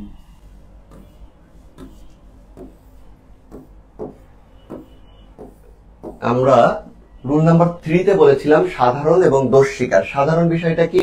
যখন দেখব যে কোনো কিছু বলা হয়েছে সেখানে কোনো দোষ স্বীকার করা হয় নাই, এইটাকে আমরা বলছি সাধারণ। তো সাধারণ ক্ষেত্রে আমরা কি করব? সাধারণ ক্ষেত্রে আমাদের কাজটা হচ্ছে 2, 3, 1 করা। কি করা? 2, 3, 1, অর্থাৎ প্রথমে সেকেন্ড পারসন, এরপর থার্ড পারসন, লাস্টে ফার্স্ট পারসন। এখানে যদি আমরা একটু খেয়াল করি, এই যে প্রথম যে বাক্যটা ছিল এখানে বলা আছে প্রেজেন্ট ইন দ্য ক্লাস, মানে তারা কি ক্লাসে উপস্থিত। তাহলে কি তারা কোনো দোষ স্বীকার করেছে? না, কোনো দোষ স্বীকার করে নাই। যেহেতু তারা কোনো দোষ স্বীকার করে নাই তাহলে আমাদের কি বসাতে হচ্ছে? 2, তারপর হচ্ছে 3, এরপর হচ্ছে 1। কিন্তু পরের বাক্যটা যদি আমরা একটু খেয়াল করি, তারা হচ্ছে কি করেছে? কমিটেড দ্য ক্রাইম, অর্থাৎ দোষ প্রকার যখন করবে তখন বসাতে হবে 1, 2, 3। আমরা এখানে দেখলাম কমিটেড দ্য ক্রাইম মানে কি? দোষ স্বীকার করলো। তাহলে দোষ স্বীকার যখন করেছে তখন আমাদের বসাতে হবে কি? 1, 2 এবং 3। সেই হিসেবে আমরা হচ্ছে সাধারণভাবে বসাবো 2, 3, 1 এবং দোষ স্বীকার করলে আমাদের প্রোনাউনের প্যাটার্নটা হবে কি? 1, 2, 3। এখন ধরেন আমরা বললাম বিটুইন, বিটুইন, বিটুইনটাকে একটা প্রিপজিশন, এরপরে প্রোনাউনের কোন ফর্ম বসে? অবজেক্ট ফর্ম বসে। এবার আমি যদি বলি মি অ্যান্ড ইউ, এটা কি ঠিক আছে? একটু দেখেন তো, me and you, between me and you, এটা কি কোনো দোষ স্বীকার করেছে? কোনো দোষ স্বীকারের তো বিষয় না। তাহলে বিটুইনের পরে আমরা এটা দেখলাম সাধারণ ক্ষেত্র, সাধারণ ক্ষেত্রেতে কি বসে? 2, 3, 1। এইখানে 3টা নাই, আছে কি? আছে হচ্ছে 2 আর 1, তাই তো? তাহলে আগে কোনটা বসাবো? আগে বসাবো 2, পরে বসাবো 1। তাহলে এইটা হচ্ছে ভুল, হবে কি? Between you and me. So সেটা সাবজেক্ট হিসেবেও থাকতে পারে, অবজেক্ট হিসেবেও থাকতে পারে, যেখানেই থাকুক না কেন। দোষ স্বীকার করলে 1, 2, 3, দোষ স্বীকার না করলে 2, 3, 1। ওকে, আশা করি বিষয়টা ক্লিয়ার হয়ে গেছে। তাহলে আমরা ইন শর্টে একটু আলোচনা করে নিব। সেটা হচ্ছে আমরা প্রথমে কি পড়েছি?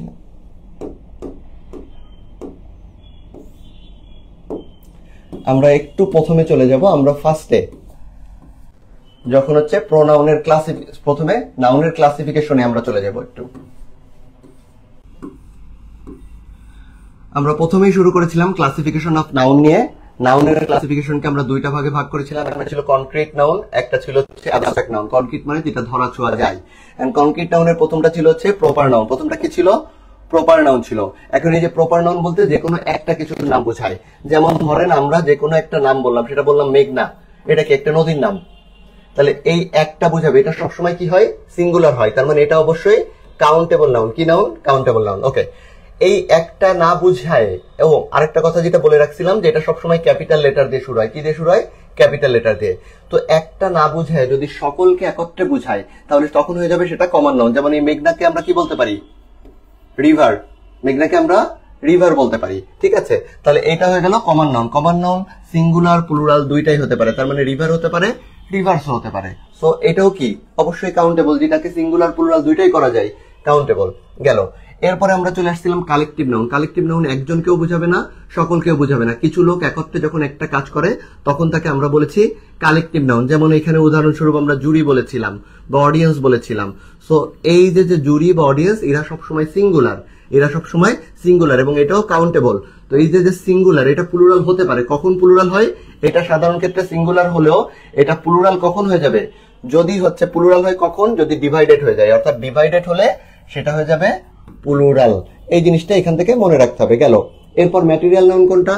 যেটাকে গণনা করা যায় না এবং যেটাকে হচ্ছে আমরা আসলে বিনিময় করতে পারলে, যদি গণনা করতেও পারি, বিনিময় করার সময় আমরা আসলে কি করে দিই? ওয়েট করে বা পরিমাপ করে দিই, সেটা হচ্ছে ম্যাটেরিয়াল নাউন। তাহলে ম্যাটেরিয়াল নাউনের যদি আমরা একটা উদাহরণ দিই, ধরেন বললাম রাইস বা ধরেন মিট, এই যে শব্দগুলো দেয়া আছে এগুলো আমরা গণনা করতে পারি না।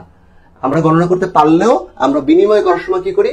গণনা করে বিনিময় না করে আমরা আসলে ওয়েট করে দিই। বা ওয়াটার, এটাকে কি করতে পারছি না, গণনা করতেই পারছি না। সো এই জাতীয় বিষয়গুলো যাবে ম্যাটেরিয়াল নাউন। আর অ্যাবস্ট্রাক্ট নাউন কোনটা হবে? অ্যাবস্ট্রাক্ট নাউন হচ্ছে যদি আমরা দেখি এই যে নাউনগুলো আছে এগুলো দ্বারা কোনো গুণের নামকে বোঝানো হয়। যেমন আমরা বললাম ফ্রিডম, যেটাকে আমরা ধরতে, ছুঁতে বা স্পর্শ করতে পারবো না। এই হলো নাউনের যে ক্লাসিফিকেশন। এখন ম্যাটেরিয়াল নাউনটা যেহেতু গোনা যায় না, তার মানে এটা কি? Non countable noun. Abstract noun যেহেতু গোনা যায় না, তার মানে এটা কি? Non countable noun. তাহলে আমরা এই পাঁচটারে প্রথম তিনটা হচ্ছে কাউন্টেবল, পরের দুইটা কি? Non countable noun. এটা মনে রাখলাম। এবার তাহলে হচ্ছে কাউন্টেবল এবং নন কাউন্টেবলের সংজ্ঞাটা যদি আমরা একটু বলতে চাই। কাউন্টেবলটা কি? গণনা করা যায়, বিনিময় করার সময় গণনা করেই বিনিময় করি। এই যে কলমটা আপনাকে দিচ্ছি, গুণে দিতে পারছি, কাউন্টেবল। আর যখন গণনা করা যায় না সেটা non countable. At the same time যেমন গণনা করা যায় না এরকম উদাহরণ কি হতে পারে? ধরেন বললাম ওয়াটার, এটা কি গণনা করা যায়? যায় না। আবার ধরেন আমরা বললাম রাইস, এটা গণনা করা গেল, বিনিময় করার সময় গণনা করে বিনিময় করছি না। এই জিনিসগুলো হচ্ছে নন কাউন্টেবল নাউন। এবং এই যে কাউন্টেবল, নন কাউন্টেবলের আমরা নন কাউন্টেবলের কিছু গুরুত্বপূর্ণ উদাহরণও দিয়েছিলাম, উদাহরণগুলো একটু মনে রাখার কথা বলেছিলাম। তার ভিতর যদি আপনাদের আরেকবার মনে করে দিই, হোমওয়ার্ক খুবই ইম্পর্টেন্ট, অ্যাডভাইস, ফার্নিচার, সিনারি, এই শব্দগুলো কিন্তু বেশ ইম্পর্টেন্ট। তার বাইরে সোপ, মানি, এগুলো আপনাদেরকে বুঝিয়ে দিয়েছিলাম। সো এগুলো কি? Non countable noun. সো এইগুলোর কিছু কিছু ওয়ার্ডের আবার কাউন্টেবল আছে, সেই কাউন্টেবল গুলো আমাদের মনে রাখতে হবে। এরপরে আমরা চলে গিয়েছিলাম প্রোনাউনে। প্রোনাউনের ক্ষেত্রে আমরা যেমন প্রোনাউনের ফর্ম পড়েছিলাম, subject form, object form, possessive adjective, possessive pronoun এবং রিফ্লেক্সিভ।